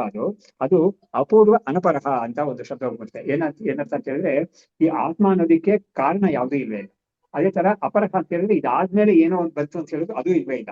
ಹಾಗಾದ್ರೆ ಆತ್ಮ ಒಂದೇ ಒಂದಿರೋದು, ಆತ್ಮ ಹತ್ರ ಬ್ರಹ್ಮ ಒಂದೇ ಒಂದಿರೋದು, ಅದಕ್ಕೆ ಕಾರಣ ಅಂತ ನಾವು ಯಾವ್ದಿಲ್ಲ. ಅಂದ್ರೆ ಈ ಆತ್ಮ ಅನ್ನೋದು ಎಲ್ಲಿದ್ದಾನು ಹುಟ್ಕೊಂಡಿದೆ ಅಂತಾನು ಇಲ್ಲ, ಆಮೇಲೆ ಇದು ಯಾವ್ದನ್ನು ಹುಟ್ಟಿಸುತ್ತೆ ಅಂತಾನು ಇಲ್ವೇ ಇಲ್ಲ. ಹಾಗಾಗಿ ಇದು ಒಂದೇ ಇರೋದು, ಇದಕ್ಕೆ ಮುಂಚೆ ಕಾರಣ ಅಂತಾನು ಯಾವ್ದಿಲ್ಲ, ಇದಕ್ಕೆ ಕಾರ್ಯ ಅಂತಾನು ಯಾವ್ದಿಲ್ಲ. ಅಪೂರ್ವ ಅನುಪರ ಅಂತ ಇದಕ್ಕೆ ಒಂದು ಉಪನಿಷತ್ತೆ ಉಳಿಸ್ಕೊಡೋ ಶಬ್ದ ಅದು. ಅಂತ ಒಂದು ಪೂರ್ಣ ಆತ್ಮ ಅದು ಸ್ವಾತ್ಮನಿ ಅವಸ್ಥಿತಃ ಅಂತ ಒಂದು ಆತ್ಮ ಎಲ್ಲಿದೆ ಅಂತ ಹೇಳಿದ್ರೆ ಅದು ನಮ್ಮ ಸ್ವರೂಪದಲ್ಲೇ ಇದೆ. ಇದು ನಮ್ಮ ಸ್ವರೂಪವಾಗಿ ನಾವೇ ಆಗಿದ್ದೀವಿ ಅದನ್ನ ಅಂತ ಹೇಳಿ ಆ ಒಂದು ಆತ್ಮದ ಒಂದು ಪರಿಚಯ ಮಾಡ್ತಾರೆ. ಇತಿ ಸತ್ವಂ ಅನೂದ್ಯ ತತ್ವಂ ಅನೂದ್ಯ ಅಸ್ಯ ಸೃಷ್ಟಿ ಸಂಹಾರ ಹೇತುತಾಂ ತಥಾ ಏವ ಉಪನಿಷದ್ವೇದ್ಯಂ ಅಸಂಗತ್ವಂ ಚ ಪೃಷ್ಟವಾನ್. ಹೀಗೆ ಹೇಳ್ಬಿಟ್ಟು ಈ ಒಂದು ತತ್ವವನ್ನ ಹೇಳಿ ಅದು ಈ ಪ್ರಪಂಚವನ್ನೆಲ್ಲ ಅದೇ ಸೃಷ್ಟಿ ಸ್ಥಿತಿ ಸಂಹಾರ ಎಲ್ಲ ಮಾಡೋದು ಅದೇನೆ ಅಂತ ಹೇಳ್ಬಿಟ್ಟು ತಥಾ ಏವ ಉಪನಿಷದ್ ವೇದ್ಯಂ ಅಸಂಗತ್ವಂ ಪೃಷ್ಟವಾನ್ ಅದು ಹೇಳ್ಬಿಟ್ಟು ಉಪನಿಷತ್ನ ಮಾತ್ರ ನನಗೆ ತಿಳಿ ಬರೆದದು ಯಾವುದು ಅಂದ್ರೆ ಆ ಒಂದು ಸ್ವರೂಪ ಅಸಂಗವಾದ ಒಂದು ಸ್ವರೂಪ ಇದೆಯಲ್ಲ ಅದು ಎಂಥದ್ದು ಅಂತ, ಆ ಆತ್ಮ ಎಂಥದ್ದು ಅಂತ ಹೇಳ್ಬಿಟ್ಟು ಪ್ರಶ್ನೆ ಮಾಡ್ತಾರೆ. ಪ್ರಶ್ನೆ ಮಾಡಿ ಅದಕ್ಕೆ ಉತ್ತರ ಪಡಿತಾರೆ. ಅವಾಗ್ಲೇನೆ ಈ ವಿಜ್ಞಾನ ಆನಂದ ಬ್ರಹ್ಮ ಅಂತೆಲ್ಲ ಬರುತ್ತಲ್ಲ ಅದಕ್ಕೆ ಉತ್ತರವಾಗಿ ಬರುತ್ತೆ ಅದು. ಸೊ ಹೀಗೆ ನೋಡಿ, ಇವಾಗ ತತ್ವ ಅಂತ ಹೇಳಿದ್ಮೇಲೆ ಅದನ್ನ ನಮ್ಗೆ ತೋರ್ಸ್ಕೊಡಕ್ಕೆ ನಮ್ಗೆ ಏನಾಗುತ್ತೆ ಅಂತ ಹೇಳಿದ್ರೆ ಉಪನಿಷತ್ ಮಾಡೋ ಉಪಾಯ ಏನು ಅಂತ ಹೇಳಿದ್ರೆ ಅದು ಅಷ್ಟೊಂದು ದುರೂಹವಾಗಿದೆ. ಅಂದ್ರೆ ಅದು ತೋರ್ಸ್ಕೊಳ್ಳೋದು ಅಷ್ಟು ಕಷ್ಟ. ಅವಾಗ ಏನ್ ಮಾಡುತ್ತೆ, ಆ ತತ್ವವನ್ನ ನಾವು ಪ್ರಪಂಚವನ್ನೇ ನೋಡ್ತಾ ಇದ್ದೀವಿ. ಹಾಗಿರುವಾಗ ಪ್ರಪಂಚವನ್ನ ಈ ಉಪನಿಷತ್ತು ಏನ್ ಮಾಡುತ್ತೆ ಅಂದ್ರೆ ಆ ಬ್ರಹ್ಮವನ್ನ, ಯಾವ ಬ್ರಹ್ಮವನ್ನ ನಮ್ಗೆ ಹೇಳ್ಕೊಡ್ಬೇಕೋ ಆ ಬ್ರಹ್ಮವನ್ನ ಪ್ರಪಂಚದ ಜೊತೆಗೆ ಒಂದು ಕಾಂಟ್ಯಾಕ್ಟ್ ಮಾಡಿಸುತ್ತೆ. ಅಂದ್ರೆ ಒಂದು ಕನೆಕ್ಷನ್ ಕೊಡುತ್ತೆ, ಕನೆಕ್ಷನ್ ಮಾಡಿ ಅದ್ರ ಮುಖಾಂತರ ತೋರಿಸುತ್ತೆ. ಅದು ನಿಜವಾಗ್ಲೂ ಕನೆಕ್ಷನ್ ಇಲ್ವೇ ಇಲ್ಲ. ಯಾಕಂದ್ರೆ ಪ್ರಪಂಚ ಉಪನಿಷತ್ತಿನ ಬ್ರಹ್ಮದ ದೃಷ್ಟಿಯಿಂದ ಪ್ರಪಂಚ ಅನ್ನೋದು ಇಲ್ವೇ ಇಲ್ಲ.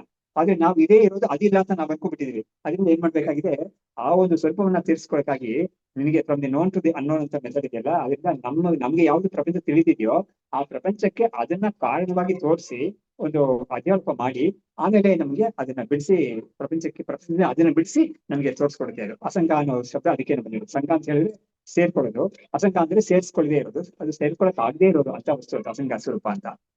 ಆತ್ಮ ನಿರುಕ್ಷ್ಯ ಪ್ರತ್ಯೂಹ್ಯ ಪುರುಷಾನ್ ಯೋ ಅತ್ಯವರ್ತತ್ ತಮ್ ಔಪನಿಷದಂ ಬ್ರೂಹಿ ಮೂರ್ಧ ಪಾದಂ ತು ತೇ ಅನ್ಯಥಾ. ಇವಾಗ ಈ ಆತ್ಮ ಅನ್ನೋದು ಪ್ರಪಂಚದಲ್ಲಿರೋ ಶರೀರಗಳನ್ನ ಎಲ್ಲವನ್ನು ಕೂಡ ಉತ್ಪತ್ತಿ ಮಾಡುತ್ತೆ.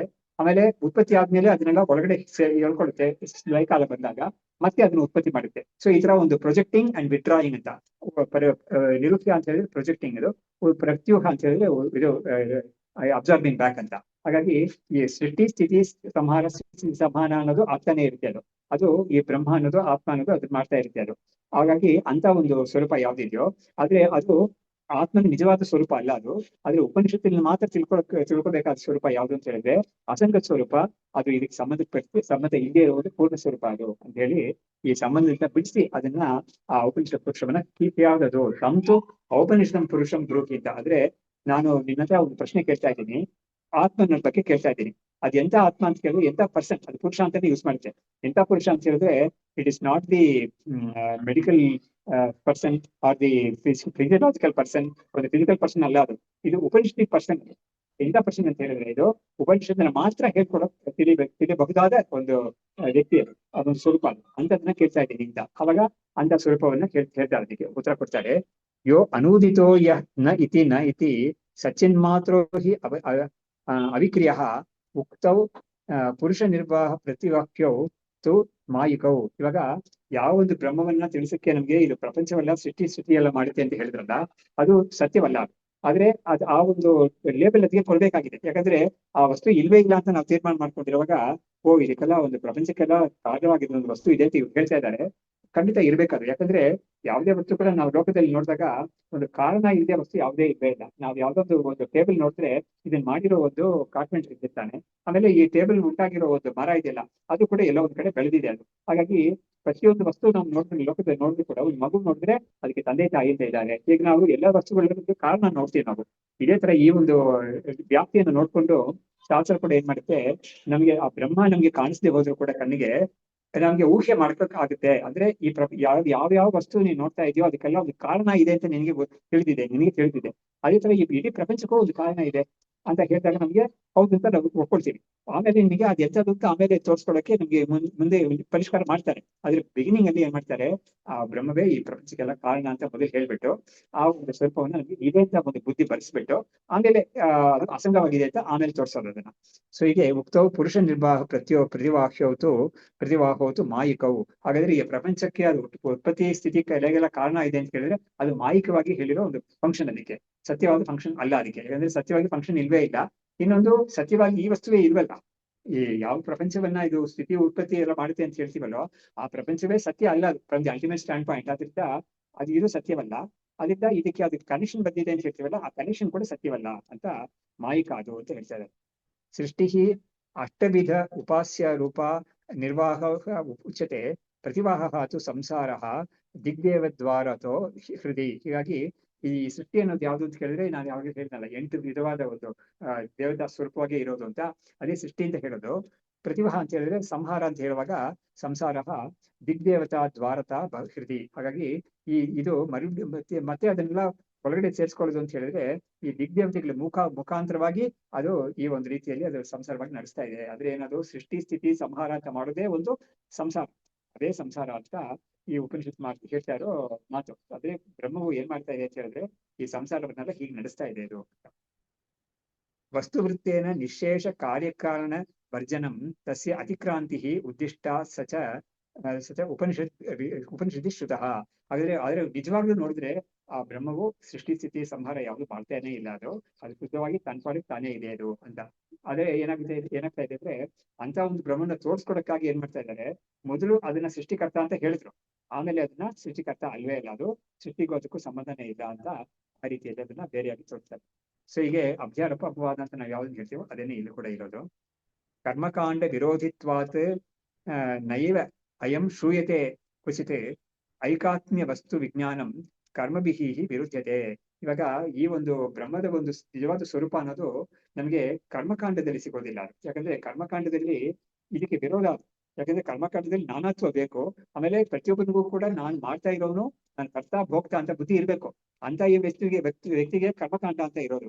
ಆದ್ರೆ ಈ ಜ್ಞಾನಕಾಂಡ ಅಂತ ಇದೆಯಲ್ಲ, ಅದ್ರಲ್ಲಿ ಕರ್ತಾ ಭೋಗ್ತೃತ್ವ ಅದೆಲ್ಲ ಯಾವ್ದು ಇಲ್ವೇ ಇಲ್ಲ. ಅದ್ರಲ್ಲಿ ಇರೋದು ಒಂದೇ ಒಂದು ಬ್ರಹ್ಮ, ನನ್ನ ಸ್ವರೂಪವು ಅದೇ ಬ್ರಹ್ಮವಾಗಿದೆ ಅದು. ಹಾಗಾಗಿ ಅವಿದ್ಯೆ ಇಲ್ಲದೆ ಇರೋ ಒಂದು ಸ್ಥಿತಿ ಯಾವ್ದು ಅಂತ ಹೇಳಿದ್ರೆ ಅದೇ ಜ್ಞಾನಕಾಂಡದಲ್ಲಿ ಹೇಳಿರೋ ಆತ್ಮ.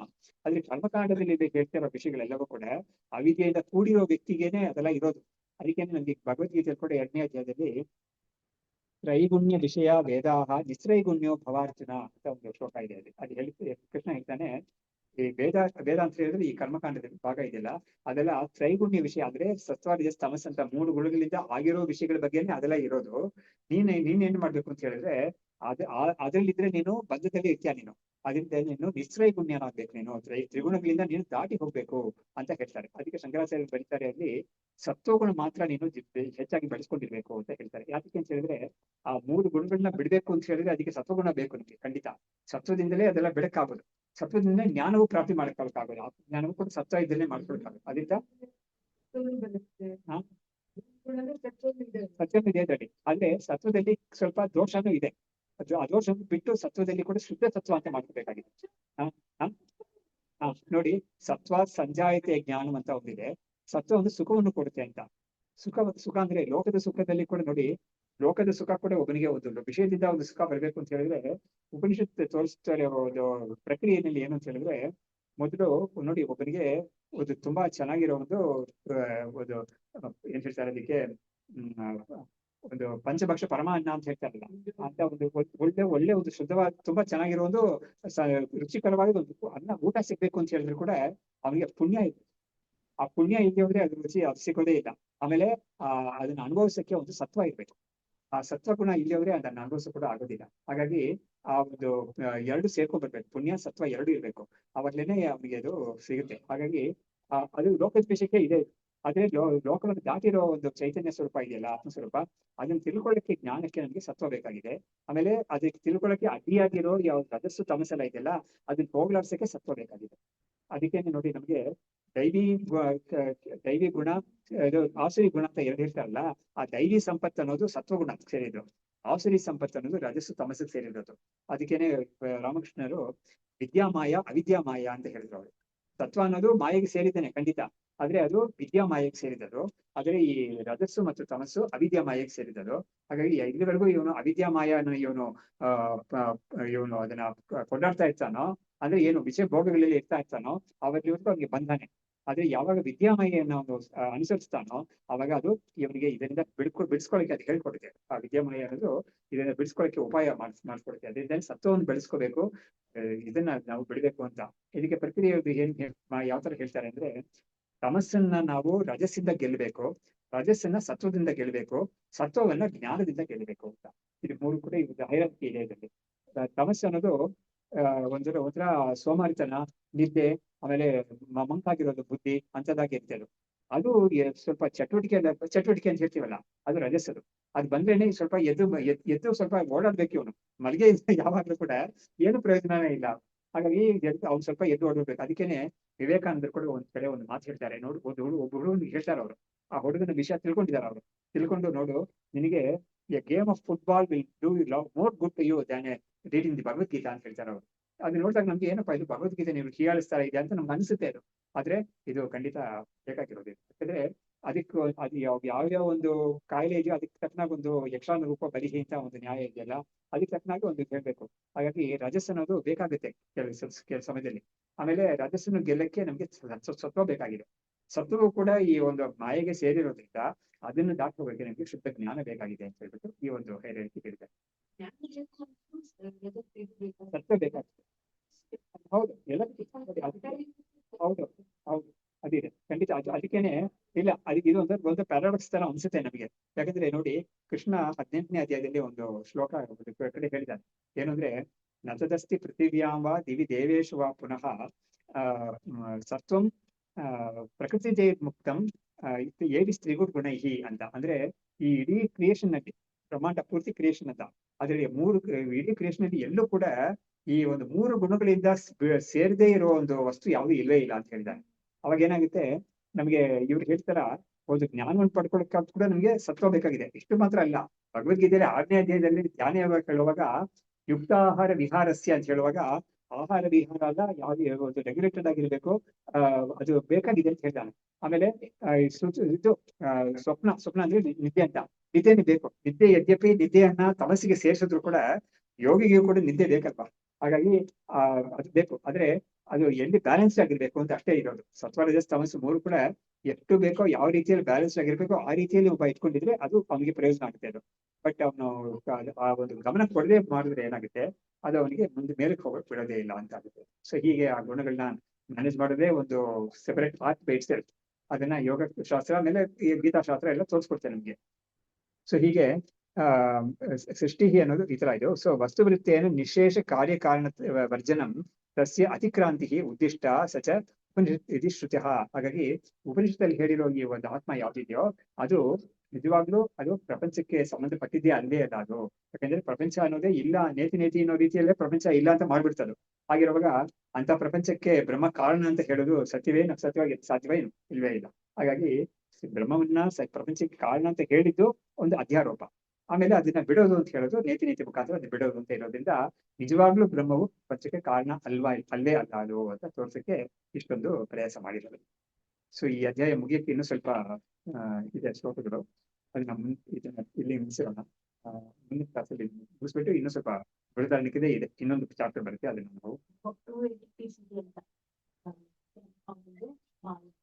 ಅದಕ್ಕೆ ಅದೇ 2 entities ಇದೆ ಅಂತ ಯಾರಿಗಾದ್ರೂ ಸಂಖ್ಯೆ ಬಂದ್ರೆ ಅದನ್ನ ವೇದಾಂತ ತೋರಿಸ್ಕೊಡುತ್ತೆ. ಅದು ಆಕ್ಚುಲಿ 2 ಇಲ್ಲ, ಮಾಯೆ ಅನ್ನೋದು ನಿಜವಾಗ್ಲೂ ಇಲ್ಲ ಅದು. ಆದ್ರೆ ಇರೋ ತರ ಕಾಣಿಸ್ಕೊಳ್ತಾ ಇದೆ ಅಷ್ಟೇ ಅದು.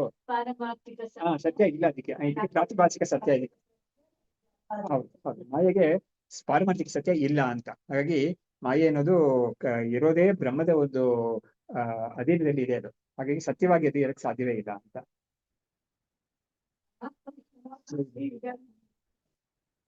ಕರೆಕ್ಟ್. ಸೊ ಹೀಗೆ ನಾವು ಇಲ್ಲಿ ತಿಳಿಸೋಣ ಇದನ್ನ.